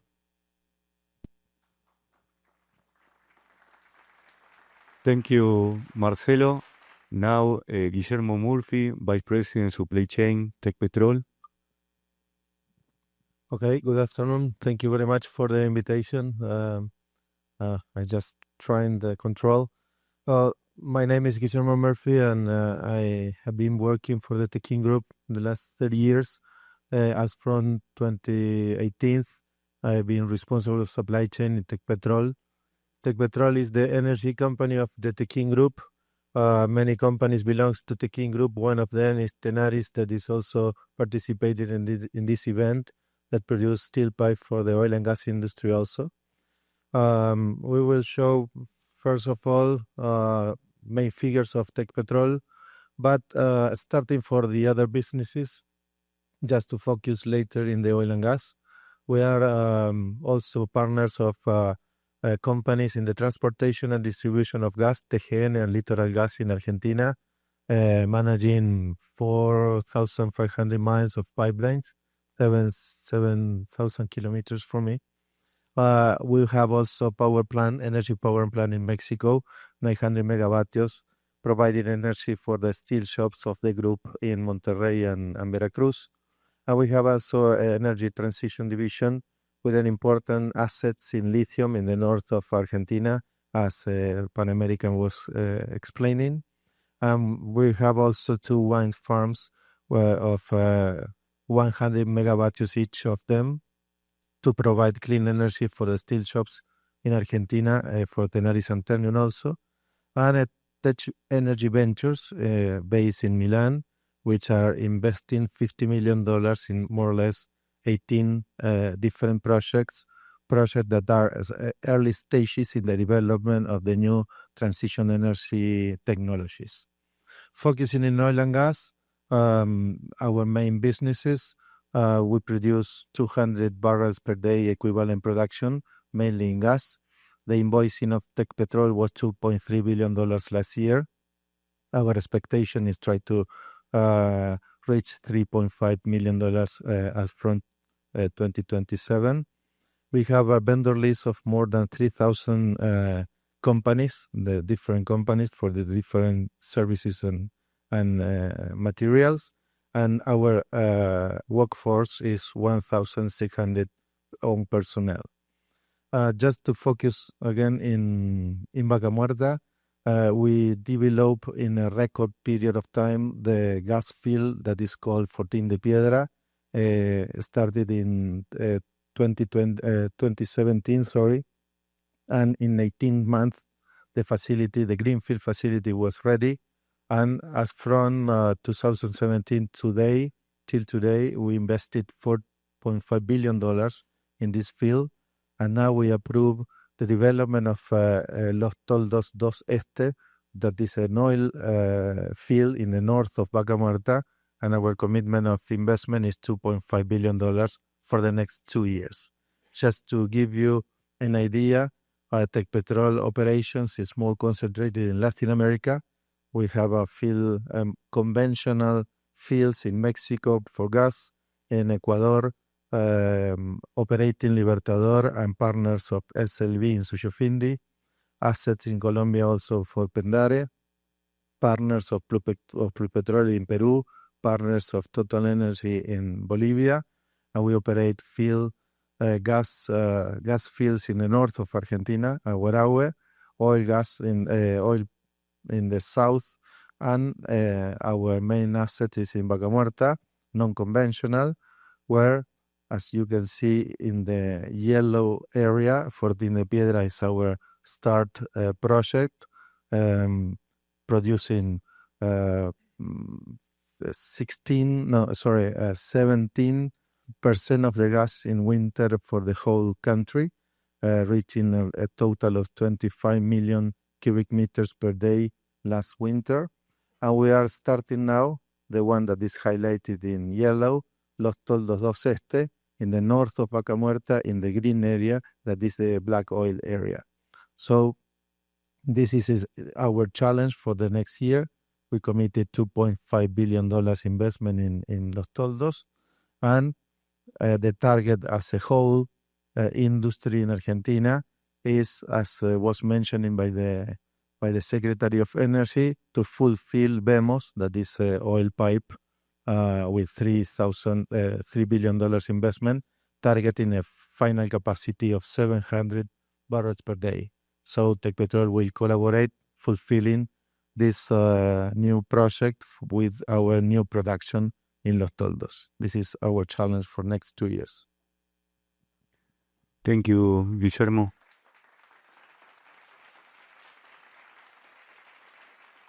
Now, Hernan Andonegui, Operation Manager, Plus Petrol.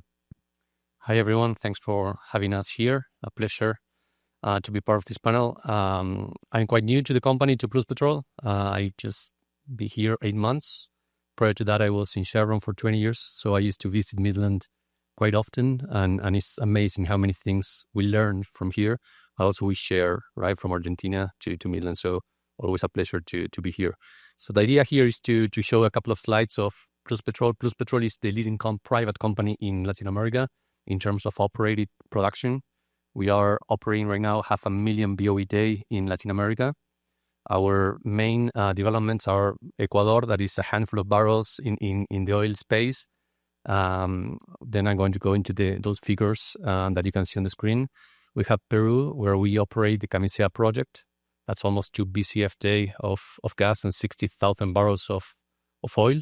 That project is already 20 plus years, and those are those numbers right now. So it's a pretty amazing project where we have, among others, Tecpetrol as a partner. And Argentina, we have several projects going on in different spaces. We have unconventional that I'm going to get into detail in a few minutes. We have also a very good conventional asset called Rio Colorado, one of the main conventional assets in Argentina in terms of production. We have also a mining division with lithium developments in the north of Argentina. And we have also SPI that is a company that we started where we acquired 3 drilling rigs and the Weatherford frac set division in Argentina. So we own basically 3 drilling rigs, a frac bundle, and other production services. So a very diverse company. We have in Uruguay some wind farms that we acquired last year as well. And in Brazil, that is not on the map, but is where we have a gas commercialization company that we bought. So now getting into Vaca Muerta, that is the map, the colorful map that you see there on the screen. We have 8 fields right now. 4 of them are or come from our, we acquired the ExxonMobil assets in Vaca Muerta, all of them last year. And we are developing one of them in a pretty massive way. I'm going to get into the second slide to talk about Bajo el Choique, that is the main one. And the other ones, we have 8 blocks, 7 of them are operated. The 8th one is operated by YPF, where we have other partnerships as well going on. So the total net acreage for Plus Petrol in Vaca Muerta is about 300,000 acres. Okay. So going to the two main developments right now, out of the 8 that I just mentioned, 2 are in full development. The first one is La Calera field. All those colors you see there is the fluid window of Vaca Muerta, right? More to the east is an oily place, oily window. More going to the west is more gassy, okay? So in the same area, this is La Calera, right? The first one on the left. We're talking about the gross acreage of 56,000, so it's quite large field as well. And we go from a GOR of 5,000 to 150,000 in the same field. So you can see how diverse and flexible we can be operating one of those fields there. We already drilled 100 wells, very successful, most of them. And the potential for the full development is about 400 wells total. Our current production is 25,000 and almost 0.5 BCF day coming from the same field. This is a partnership with YPF, 50% each, and we operate it. The second one on the right is Bajo el Choique and Invernada. This is one of the fields that we acquired from Exxon last year. This has a huge potential as well, more on the oily area, larger as well, 100,000 acres size. We already have 23 wells that, legacy wells from Exxon, but we are pretty aggressive in the development right now. We expect to end the year, we just acquired this, we expect to end the year with 20,000 barrels and go all through 100,000 barrels potential field. So huge upside. The northern part of Vaca Muerta is thicker, is more productive, a lot of opportunities there. Finally, the bottom table is just showing a snapshot of 2025, where we invested in upstream in those 2 fields about $1 billion. This is our share, working interest. And on top of that, the Vaca Muerta Sur, as my colleagues mentioned, we are the second loader after YPF there. And with all those investments, we are above $1 billion in 2025. And we expect to have activity of 3 to 5 rigs on an annual basis starting this year onwards to develop these 2 fields, plus all the plants and facilities needed to optimize our operation in Vaca Muerta. That's it. Thank you, Hernan.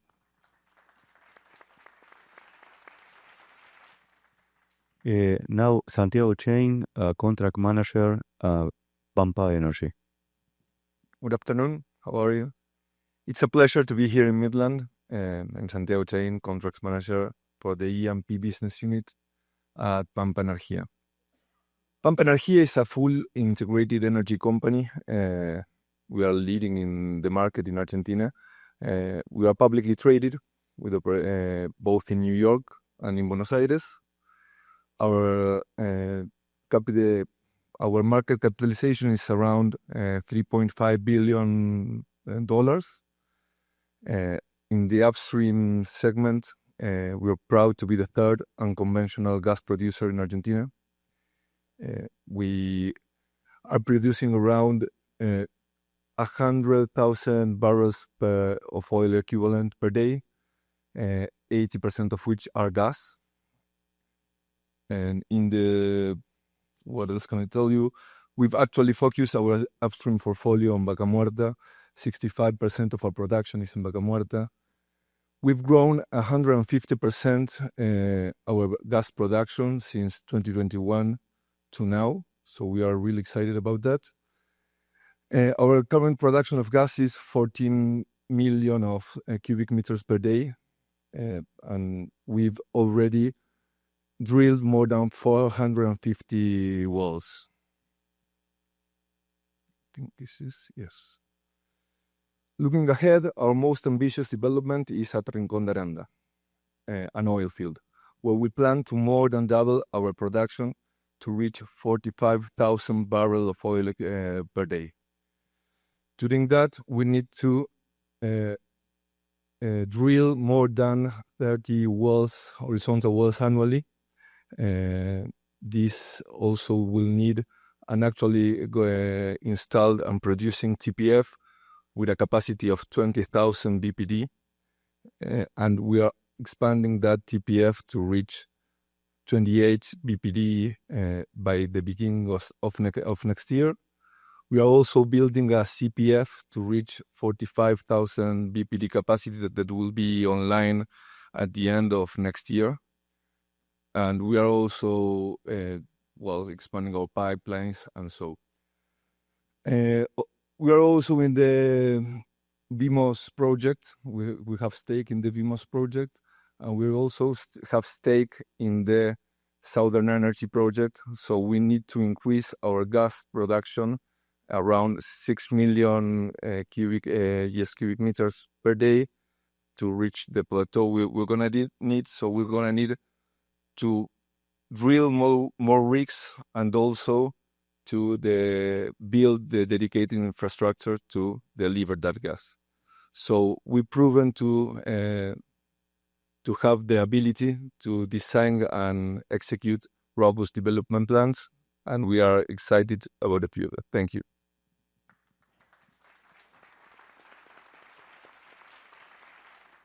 Thank you, Santiago. So as you can see, the plan to grow are in every company. And also you see that there is a kind of master plan for Argentina in order to become a global export. And that plan is very short in time, in the sense that in a couple of years, we need to meet these goals. So as you experience here in Permian, we are having now, and we are going to have a lot of different bottlenecks. So, and now we are going to talk about that in regards of how each operator is dealing with bottlenecks, what the bottlenecks are, and how all of you have an opportunity there in order to help us. So let's start with Marcelo from Pan American. Thank you very much, Ariel. What can I say that was not said today regarding what we need? But in essence, I believe that what we really need in Argentina is innovation, technology, because we need to catch up with the cost reduction that we need in Argentina. As you already know, our costs are much higher than Permian, unfortunately. And as we all know, the hydrocarbon molecule has the same price everywhere, unfortunately. Our oil cannot be sell at a higher price, despite we have higher cost. So what we need is to drive cost reductions by means of technology, by implementing, like, for instance, electrical drilling or gas fracking systems. And that is, at least for Pan American, the main driver that we're working with. That's why we are here. That's why we need new service provider companies willing to invest, willing to bring technology, willing to take some risk, perhaps the same risk you're taking here, but going to the south and see that there are many opportunities to expand your operations or to take advantage of what you have learned here in Argentina. So for us, we need innovation and apply all the new technologies available in Permian, or the best technologies in Permian and all over the world. Thank you. Guillermo? Okay. I was thinking how to say in this moment, and I said bottlenecks always give us an opportunity of businesses. But the word opportunity was one of the most repeated words during this event, so it's not so creative. My suggestion. One of the bottlenecks, despite all the ones that are referring to the infrastructure, that being here, my first feeling is envy, because you have a lot of infrastructure in Permian. Reach this kind of development will be very difficult for us, but the scale is different now. We need to be efficient and reduce our cost, as Marcelo said, because drill and complete the well in Vaca Muerta is 40% expensive than in Permian. And big portion of this extra cost comes from the bottlenecks that we have in the infrastructure, in the lack of services, in the lack of unbundle of many of the services. So for me, is a business opportunity that allow us to reduce the costs, allow Vaca Muerta to reach the level of efficiency that we need to be competitive. And to be competitive, we need more competition, as the Secretary of Energy said at the beginning. More competition in the providing in the suppliers vendor list. One of the bottlenecks that is a little bit less tangible than the ones that refer to services is the way that we and all the actors along the value chain are thinking or approaching the new projects.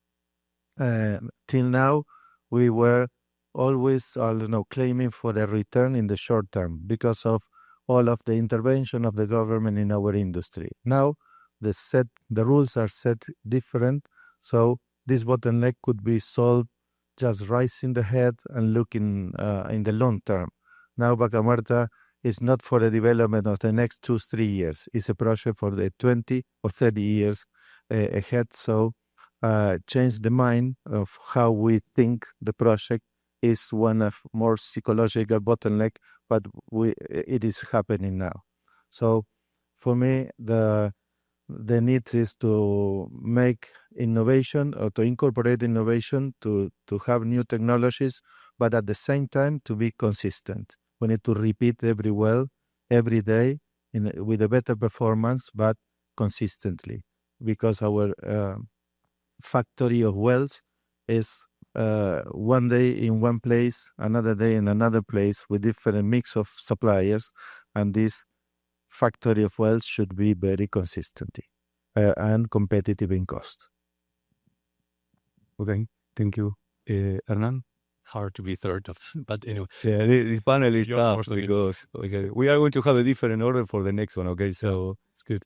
So, of course, I agree with everything. I think if you separate in different buckets the bottlenecks of a typical growing industry as we have in Argentina right now, you can think first as in the midstream area, saying, okay, first make sure that you can evacuate your gas and oil.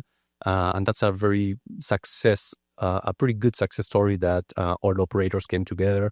The government helped with the fiscal incentive, and that's coming in to reality. So with that checked, then you go to, okay, how you can become more efficient. And we need to be more efficient. The rock is there. Nothing has to be proved. Rock is amazing everywhere in Vaca Muerta, both for gas and oil. So now we really need to work on efficiency. And when you talk about efficiency, is really more on not on the quality of suppliers, because they are really good. We need more suppliers. And we need more suppliers, not equipment delivery companies from the US to Argentina, but really service companies to be present in Argentina, compete, help, partner up with existing ones, and make sure that we add value, having that competition, that healthy competition in our country. Another bucket could be technology as well. Technology is needed. We learn a lot from you all in the US. I think we are fast followers of good practices and technology here. However, it's always better to have presence from the US in Argentina to help with all these, everything from a subsurface standpoint, ensuring that we have good diagnostics of our rock, of our fractures, also from a surface standpoint, surveillance, leak detection, all that stuff is really important for us. And I know that US is really, doing really good there.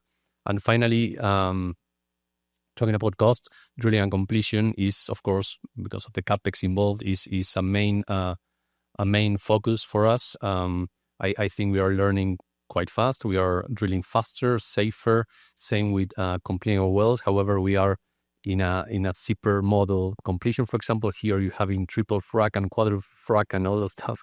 We are far away from there. I think we need to learn even faster to make sure we are competitive in our Vaca Muerta assets. Well, Santiago, go ahead. Last but not least, well, everything has been said. I don't know if everything. I'll try to be original, but it's difficult. One thing I would like to highlight that Guillermo said is infrastructure here is amazing in comparison to Argentina. Well, we need lots of infrastructure, that's for sure, but it's a big gap that we need to shorten as much as we can. Also, another thing that I would like to say that has been said, but I really think it's important. We need competition. For that, we need to enlarge our market of suppliers. So we've got the suppliers, but it's not enough. We need more to make competition happen and to make prices go lower and be more competitive. And last, workforce is important. We have the resources, we have the people, we have the education, we have good people, but to grow as we need to grow is not enough. We need more workforce. We need to learn about what you've already learned. So I think that would be also another thing that's important. Thank you, Santiago. And I think that it's important that the panel was structured in this way, that everybody share with you the bottlenecks, because you can see that this is repetitive and this is an industry problem in Argentina, or challenge. So you are going to find there not a company or somebody that is asking you to help. The whole country and the industry is asking for help in order to resolve all these things. So you are going to be very welcome, and the way to welcome you in Argentina is all these companies have several soft landing programs for suppliers. They are collaborating a lot with suppliers in Argentina, but also with international suppliers. So now we are going to do a quick round in order to that everybody can share about how U.S. companies can go to Argentina, make partnerships, and do business. So, Guillermo, please. Okay, thank you. I suppose that in the question you said a soft landing of U.S. companies. I would just the word soft with quick landing, but absolutely safe landing. We need you providing services, if we can tomorrow in Argentina, to increase the competition, but do it safely. I will try to help my explanation through an example. For drilling, directional drilling is a service that is a bundled service. Is provided by the big companies like Halliburton and Schlumberger. Here, you rent the mud motors, the MWD, the air access by your own, different offers, a lot of suppliers.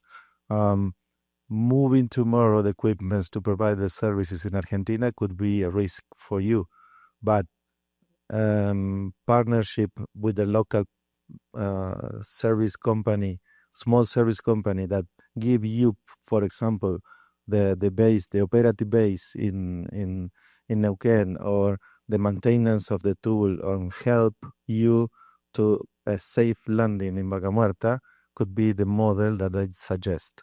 Providing quickly the service there, but through a partnership with the local with the local suppliers. And in this is the model to a quick landing. I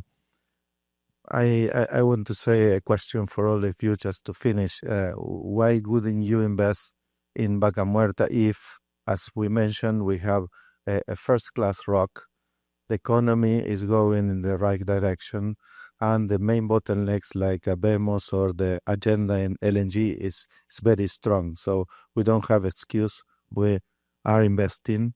We need you increasing competitive or competition, because in my perspective, Vaca Muerta is in motion, and we need to you get on Vaca Muerta. Thank you, Guillermo. Hernan? So yes, I think we covered some way, and I agree with the quick landing instead of soft landing.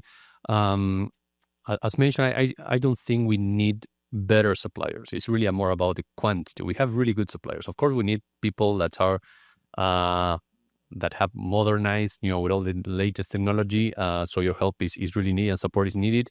But we have very good quality suppliers, world-class suppliers in Argentina. We just don't have enough. And we need that help. And we need that help of your expertise, of your experience in this area to help our local market to grow, right? again, I hate to say this, but it's not just about sending equipment to Argentina. We need that, yeah, of course, we need that, and we continue to need that. But we need your expertise there. We need your people there, making sure that we build that bridge and having, again, lessons learned and best practices going back and forth on a frequent basis. So partnering up with our suppliers, I think is key, would be key for success. And I'm pretty sure, I'm an operator, I'm not a supplier, but there's a lot of here.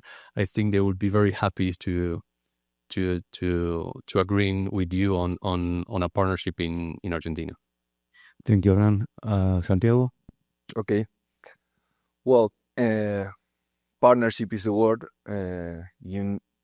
I think it's not like an advice to partner, but it's a need to reach Argentina. You need to get there with someone who's already there. Also, I agree with the quick landing. That's a good concept. We need you as fast as you can, as quick as you can. But also, as Hernan said, we need you committed, not just to invest, but also to send your people to have a presence in Argentina.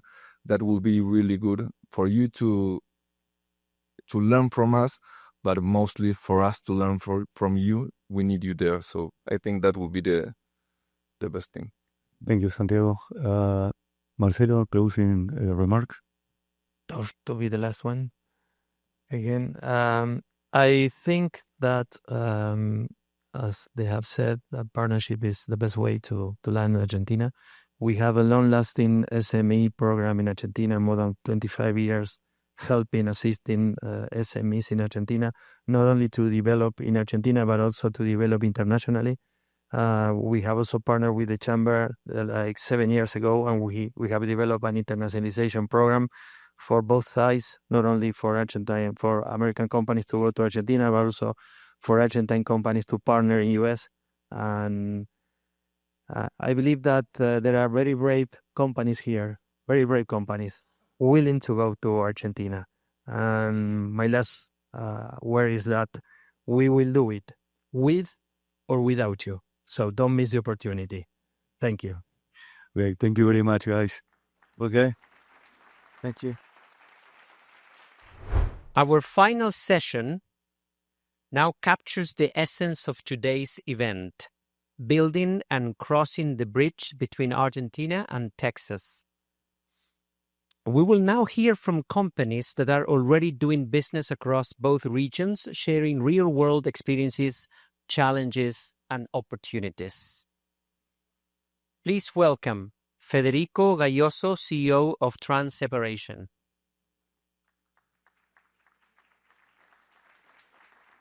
Gustavo González, CEO of Odessa Separator. José Rubín, Vice President of Sales, GD Energy Products. Julio Pese, Regional VP of Supply Chain, Tenaris. And please welcome Juan Manuel Matias, Neuquén Operations Manager of Duralit, who will serve as the session moderator.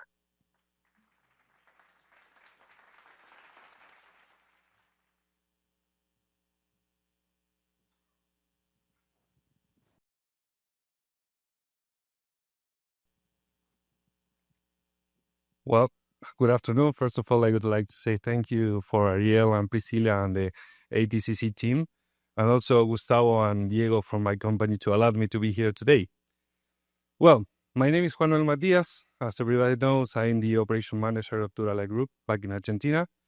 It is a great honor for me to moderate the third panel, which highlights real-world experiences of companies that has already made a leap and now are operating also in Argentina and the US market, okay?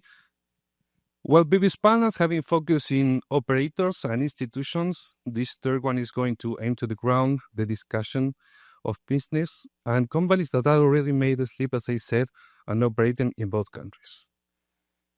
Duralight Group, as I represent today, is a company that has more than 20 years in the US market and more than 10 operated in US and oil and gas industry, okay? So now it is a an example to hard work developing technology products also in US, Argentina, and so many others around the world. Okay, so today we are going to ask several questions to our panelists. For example, what does it mean to work simultaneously in Argentina and the US market? And what is the process most important to enter into one other to a market? Okay, so another question that is going to be important today, and may you have us, what's the potential do you see ahead depending this integration? Okay, so this story are going to demonstrate that it's possible to build real bridges between both markets, and there are concrete opportunities for Argentine companies to come to the US and from US companies to invest in Argentina. Okay, so as I already said, we're going to present our panelists. We have Mr. Gustavo Gonzalez, Mr. CEO of Odessa Separator Incorporated. It's a great example of collaboration between an Argentine company, as it is Duralite in this case, and a US company. Mr. Federico Galloso, he's the CEO of Transeparation, an Argentine engineering company that has been successfully entered to the US market. Mr. Jose Rubin, he's the Vice President of Sales and Well Services of GD Energy. There is a US company that has decided to establish in Argentina. And Mr. Duilio Peche, he's the Supply Chain Regional Vice President of Tenaris. There's a company with Argentine roots that has become a key supplier of the US oil and gas industry. Okay, so gentlemen, you're going to have a couple of minutes, so can you introduce yourselves and you can explain the expansion paths and the opportunities that you see ahead in our country and the US market. So let's start with you, Federico. Hello, thank you for having me at this wonderful seminar. Well, Transeparation is an engineering company. We are focused in the early stages of the development of processing facilities for the oil and gas industry. From the very beginning, when we started the company, we decided that the only way of expanding our business was going into the international market. Back then, Vaca Muerta wasn't a reality. No one was speaking about Vaca Muerta, so we had a small oil patch in Argentina. So we knew that we needed to expand if we wanted to be successful in the long term. So that took us eventually to, after developing some projects overseas, into the U.S. market. First, we started working with some American companies that were developing projects overseas until eventually we decided, okay, let's take this further. What happens if we move into the U.S. and we start working in the domestic market? So we took that step. It was a wonderful journey. We learned a lot, mostly after the mistakes we made during that process. So I'm very open to helping every company that wants to go either way in order to help them fast track and in that process. But it's a wonderful experience because there's a lot to learn. There's a lot that has been said about taking technology from the U.S. to Argentina. But from my point of view, our path into this market was bringing technology and know-how from Argentina into the U.S. market as well. And part of that was the U.S. is an execution machine. It's wonderful the way they execute the projects. They are so fast. Time to market is behind. Is the gasoline behind everything. But that sometimes keeps you away from, or don't let you focus on how you need to adapt your processes to the new regulations and new constraints. And that was part of the opportunity for our company to bring some know-how and technology. And we were part of the first tankless facilities that were developed and built here in the Permian And we also developed the largest tankless facilities after all this consolidation process began, and the companies needed to develop larger facilities to drain larger footprints. So there are opportunities both ways, and collaboration is key to this process in order to add value to our customers in each geography. Well, congratulations for that, Federico, and let's continue with Gustavo. Good afternoon, everyone. Thank you for coming. I'm the CEO of Odessa Separator Inc., OSI. We have been in business for more than 30 years, especially over here in the Permian. One of the biggest approach that we are, with a strong manufacturing company.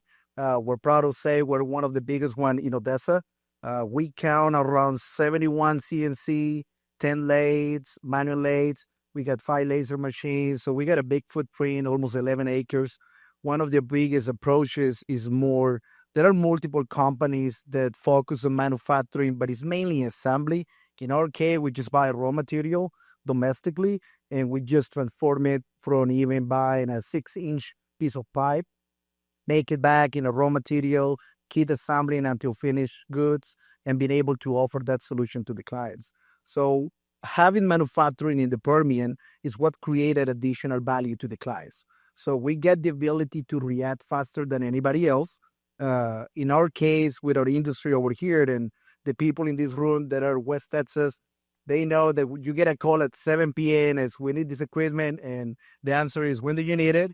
Tomorrow, or you're already late. We need it right now.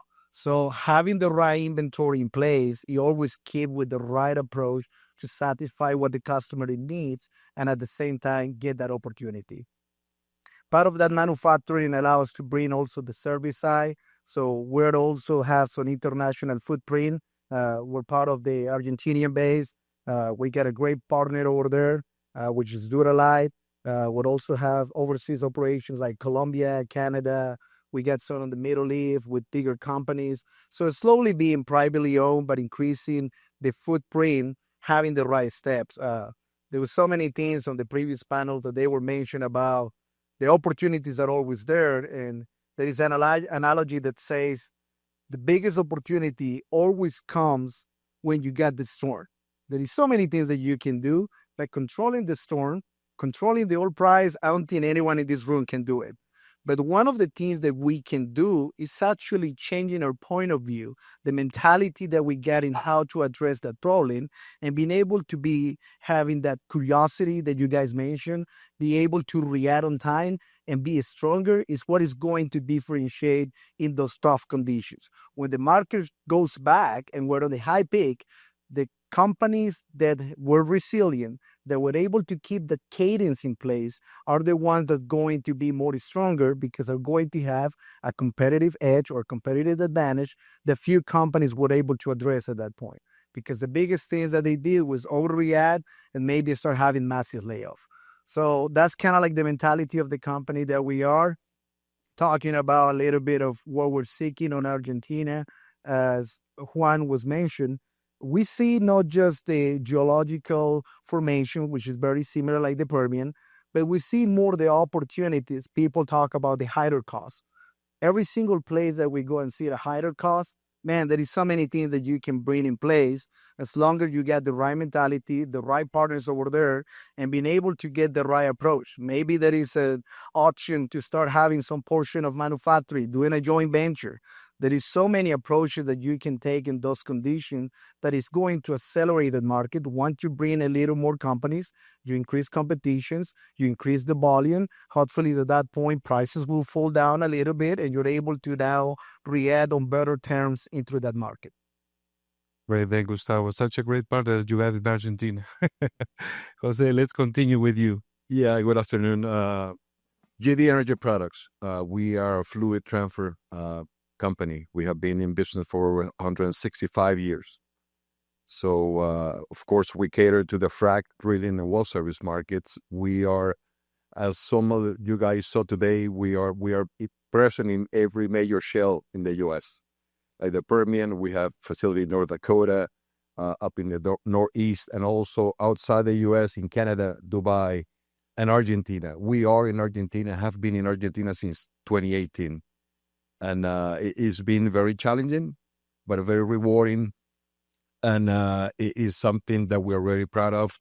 We have been selling goods into Argentina for decades. So back in 2016 to 2017, we saw the potential. And 2018, we decided to go ahead and move in. And with a fully staffed Argentinian crew, that what we have in New Ken is a service facility, stocking facility. So it's been very proud having been there to continue to be there. Well, thank you. We're really proud to have you there too. Duilio, please. Thank you, Juan Manuel. It's a pleasure to be here. Thanks for the invitation. So I would like to share a little bit the story of Tenaris, how Tenaris got here and how Tenaris got to the U.S. to the point where we are right now, and kind of mix it with me and my experience. So I've been working in Tenaris for 20 years. I'm from Argentina, started there in supply chain, and have been going around the world with different opportunities that came with the company. Tenaris is a company that today is producing steel pipes for the oil and gas industry, mainly, and is the main worldwide producer, and is also the main supplier of OCTG in the U.S. How did Tenaris come to this? Back in 1980s, Tenaris started having a commercial office in the U.S., and from there was a big drive from our CEO, Paulo Roca, of onboarding in the U.S. and becoming successful there. And I was lucky enough to, a lot of time afterwards, but to ride the back of the wave where Tenaris made a big change here in the U.S. that was from the 2015s on. In these past 15, 20 years, Tenaris has invested $10 billion in the U.S. in developing our industrial capability in the U.S., where Tenaris today produces 2 million tons or has a capacity to produce between 1.5 and 2 million tons of steel pipes throughout 11 facilities all around the country, and has put together a distribution network where we are able to get to the customers and to the rigs at the moment of use. So this was kind of one of the main pillars, I would say, on how Tenaris got to onboard here, investment in the production capabilities. The second thing that was important for Tenaris when Tenaris came to the US was developing and continuing with the strengths that had been developed in Argentina back in the 1950s, where Tenaris started, where the company had a big root of industrial excellence and product development, and made a huge effort in the US with working together hand in hand with operators, developing products that were catered to US shales. This allowed for, as it was mentioned before, to find products that were efficient, cost-effective, and that made sense for this US shale and not over qualified for what was needed. So this was the second pillar of what Tenaris did in the onboarding, that was developing a product unique for this market and develop it together with the operators. The third thing that was transformational for the US was how Tenaris changed the commercial model with which it was operating. Back in 2015, when I came to the US, we were selling and we were getting to customers through distributors, and we were basically producing to stock and delivering the material whenever we were requested, without really understanding what was going on and how the material was being used. What happened in the last 10 years from 2015 onwards is that through deep communication and conversations and strong collaboration with oil operators, we got to the point that our operations are pretty much entangled together, and we are able to follow how the rigs are going through, which are the plans, and we are able to align all the industrial system that we have in the US and all our operations to minimize inventories throughout the process and to get that simplified product in the most efficient way to the rig. So this has been a little bit the journey of Tenaris there, and I was lucky to be part of a big portion of it. Thanks, Julio. And now I have a couple of questions for you guys, so we can expand about the things that we've been talking about and the knowledge for our colleagues up here.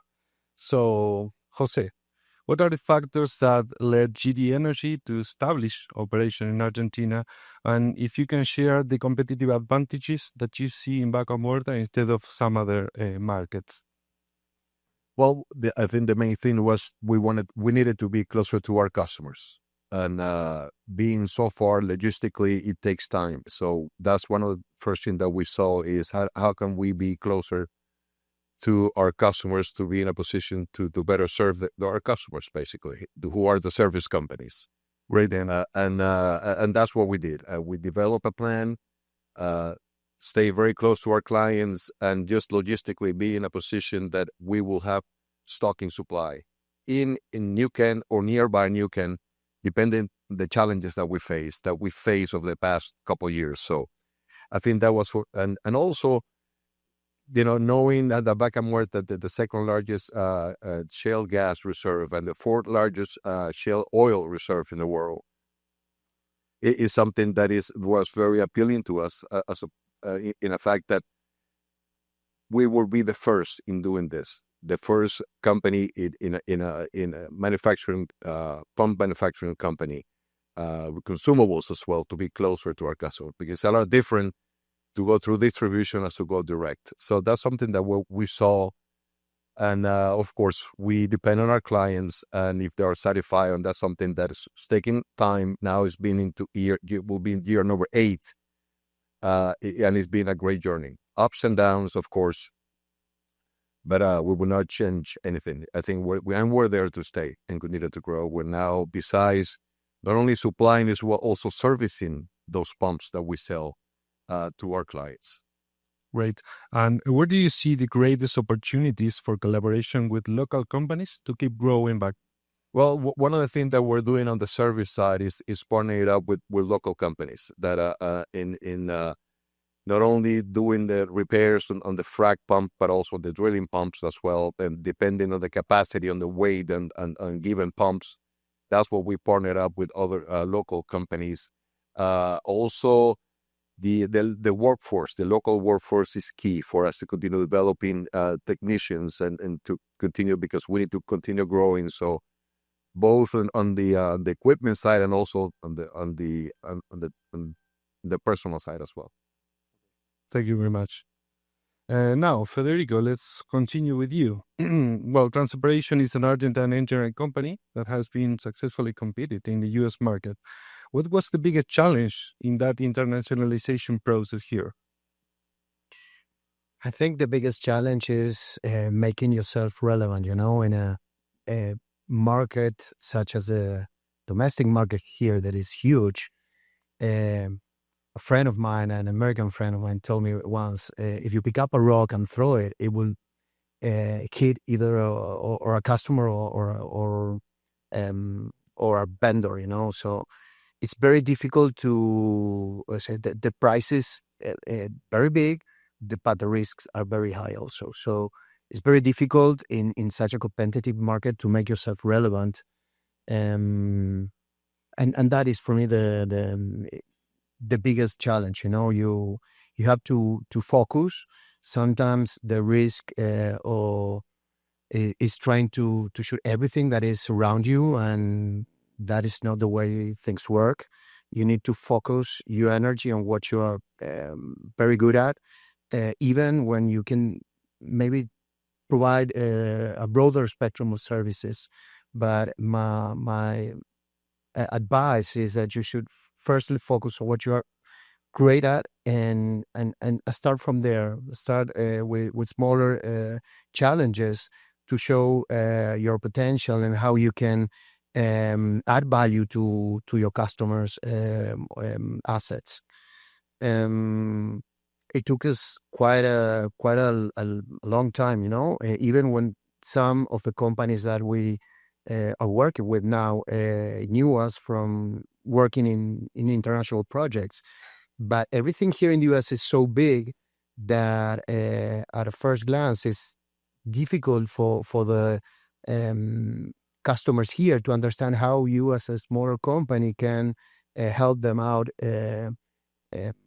solving some of the challenges they have. But my advice is continue. You need to continue trying and knocking on those doors until there's always an opportunity, and there's always an open door to give you maybe a small challenge, and you can start building from there on. Okay. And do you think there was a cultural barrier to build the trust in the U.S.? Well, in my particular business, I found the American people very open. They always are keen to receiving you and listening to you and see what you have to say. Of course, there are cultural differences. We needed to change the way we presented our projects. Here, they want time is of the essence. That is in every contract. And they want the solution first. They sometimes we tend to provide a lot of information on how you get into those results. But here the question is, tell me what I need to do in order to achieve these results, and then you can explain me afterwards how you do that. But I think it's very people are open. They will listen to you if you have a value proposition. So you have to focus on that. What is your value proposition? How are you going to add value to those projects? And for our companies, we never came here to compete. We came here to add value. Because companies here are so big that it's very difficult if you want to compete in volume. So in our cases, we bring better ways of doing of developing your projects. That was our strategic proposition, and that brought success to our business. So we've been in the U.S. for, I think, over 10 years now. So, well, congratulations for that. Thank you very much. Great. Well, Duilio, as I said, Tenaris was a clear example that a company with Argentine roots can be successful in the U.S. market, of course. And what can you tell us about what the main drivers for Tenaris' success establishing itself as a key supplier here in the U.S.? I would say since the beginning, we had some going. I'll talk a little bit about the challenges. We face some challenges related to how do we break the momentum of making this big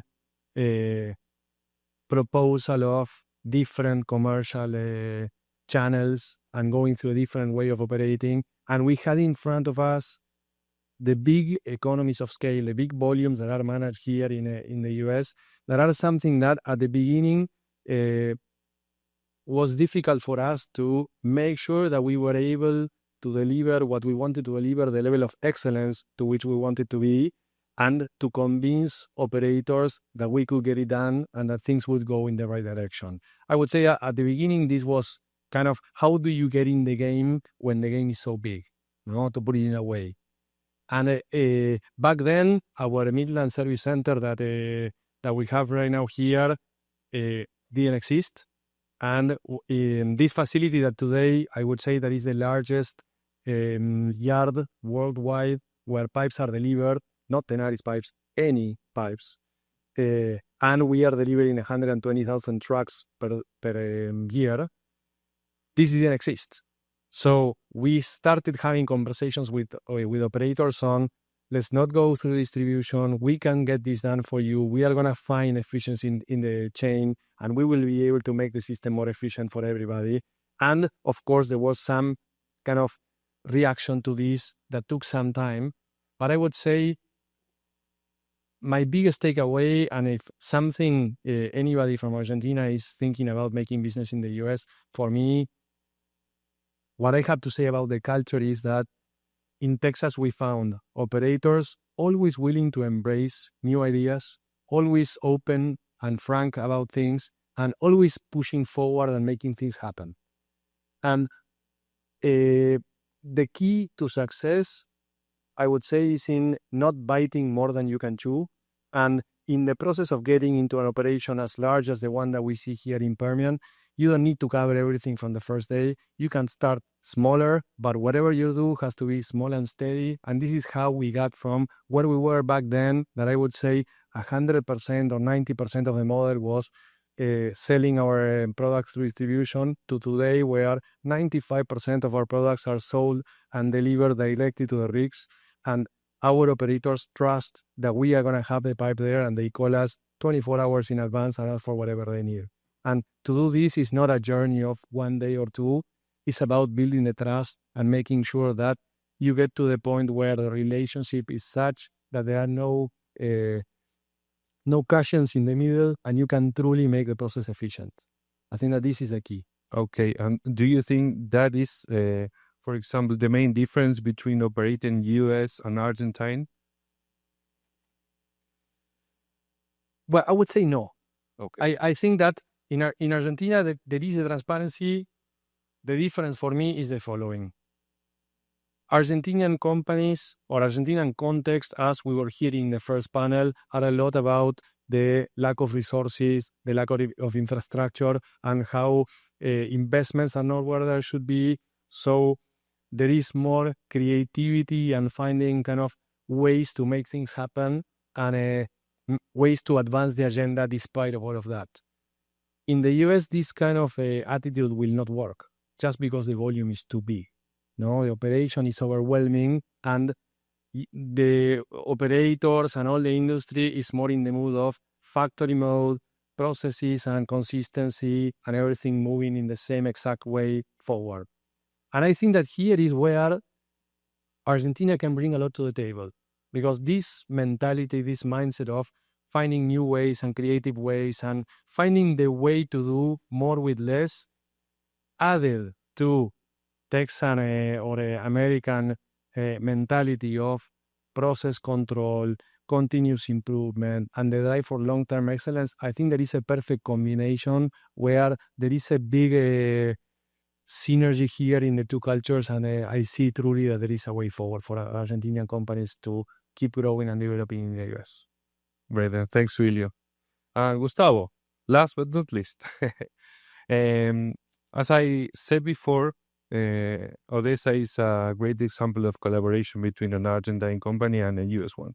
What can you tell us about how this partnership came about and the benefits that you see working together? So one of the things that we always talk about in our company is just don't find a distributor, but find a partner. And there is a big difference between the two words. A distributor is maybe a company that it will be allow me to accomplish a transaction. So I want to sell to X company in X country. They make it happen. But it's just a one-time deal. I'm not able to invest in that partner to grow, to scale the business to the point that they become one of us. And that's what I feel like when companies try to go overseas, and we get friends that is even trying to explore, we always approach with the same way. Find a partner, be sure you get alignment. You're almost getting married with that company, like it or not. Their problems are becoming your problems at the same case.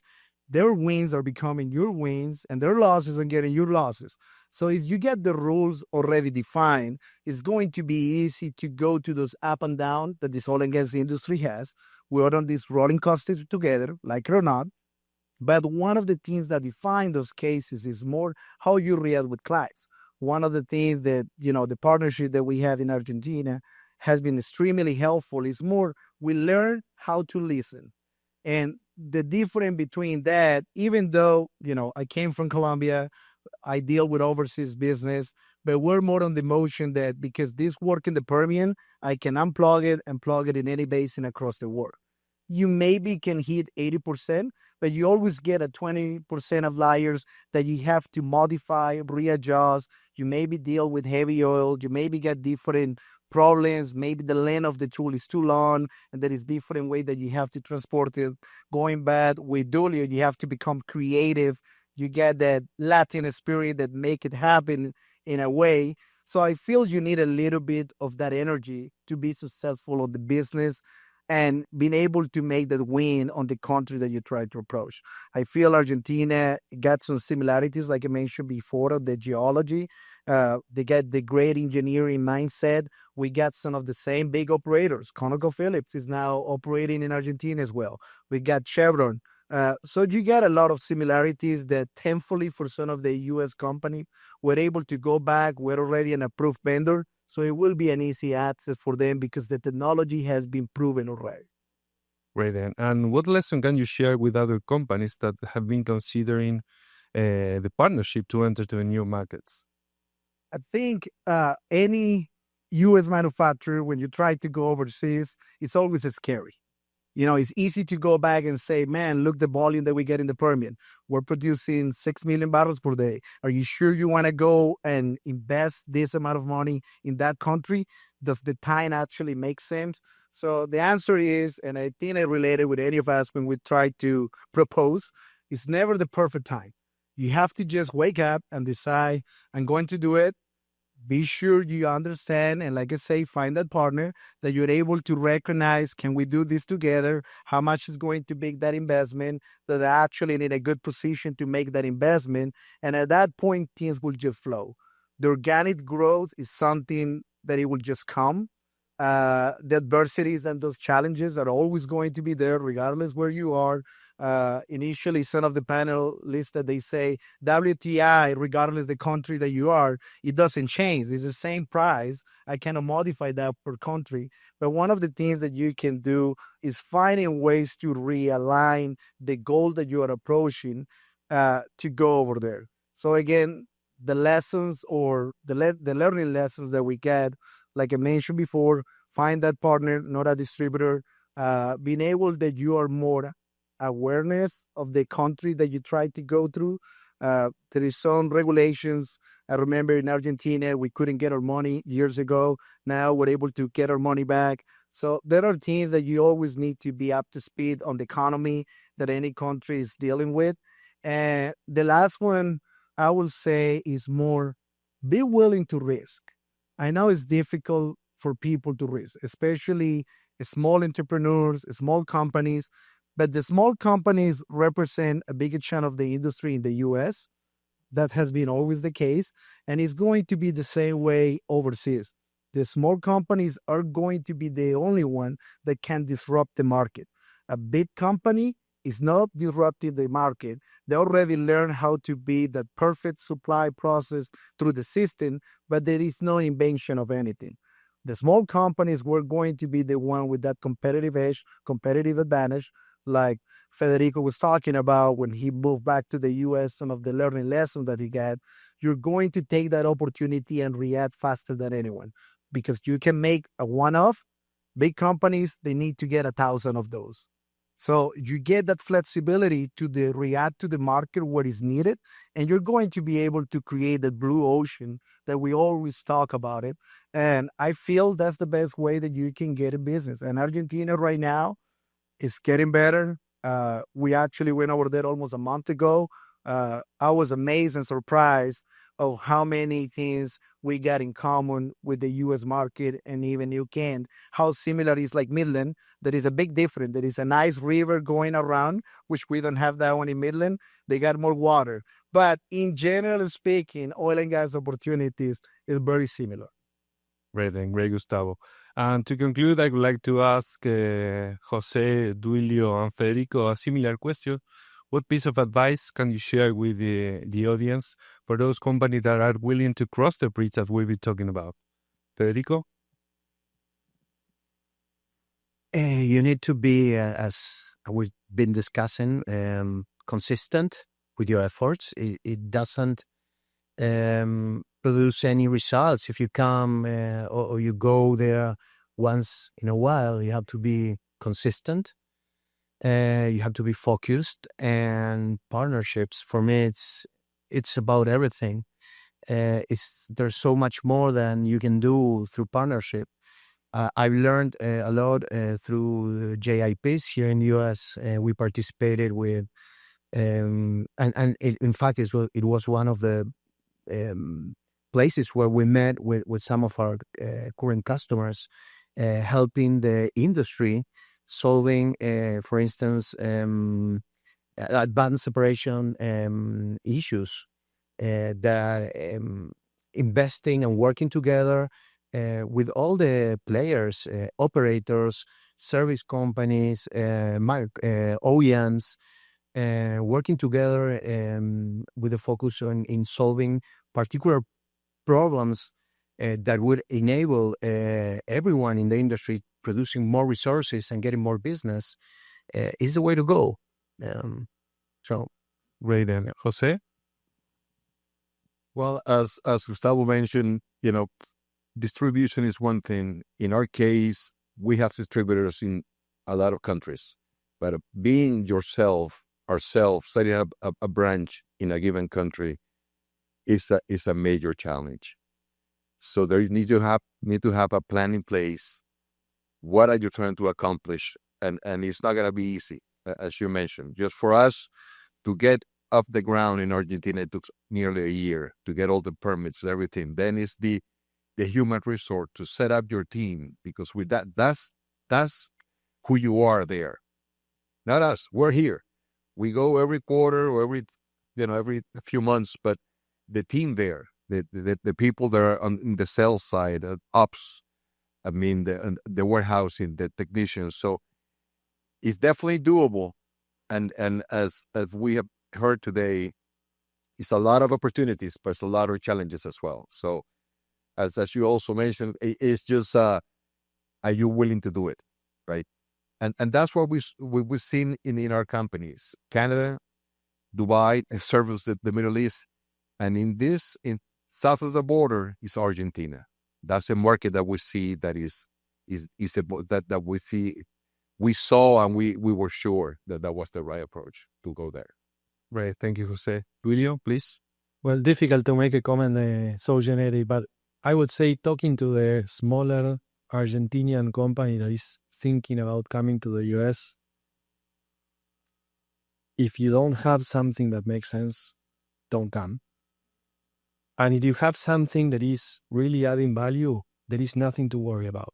Because here you will find people willing to listen, people willing to understand, and that have the pragmatism to move forward and try new things. And this is for me, if you're scared about coming to the US, if you really know what you're doing and have a good vision, it will work. I don't think that there is a place that can be as receptive as this one, where the industry needs solutions and will take solutions from anybody that will bring them and is able to provide this dependability that is the one that in the end the system needs, no?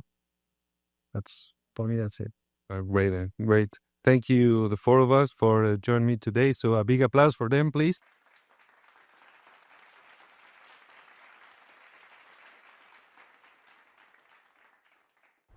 So before we move on the cocktail reception, we would like to take a moment to recognize someone very special.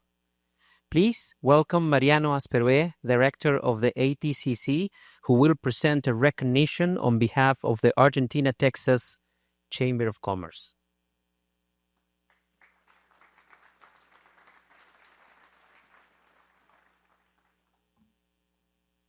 Thank you, Martin.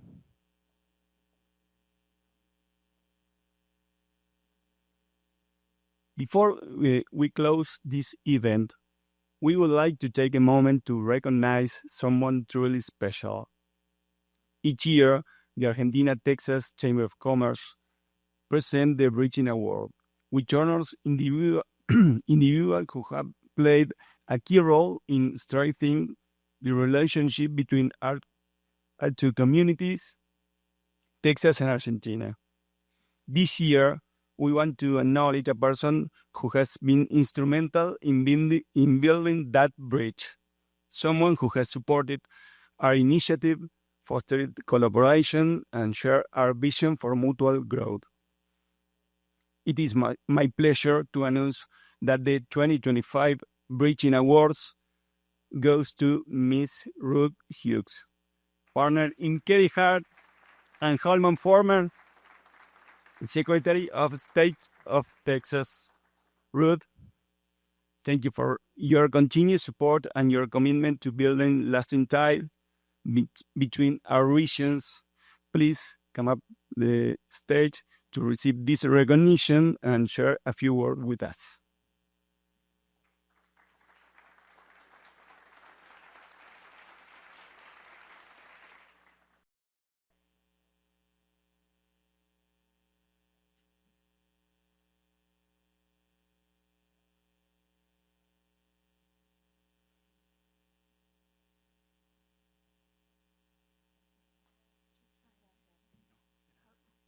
Thank you. I feel like I've just won an Oscar and I don't have a speech prepared, and I'm keeping us from the reception. So I'm very moved by this. I certainly, this is a path less traveled, but an honor for me to bridge the two worlds that have always been a part of my world, having been born in Argentina but raised in Texas. So really an honor, and I'm glad to be able to be a part of this and to be a part of this really incredible opportunity ahead of us. It really feels like our moment, and so thank you for letting me be a part of it and for this recognition. I'm very humbled by it, and it was very unexpected. Thank you.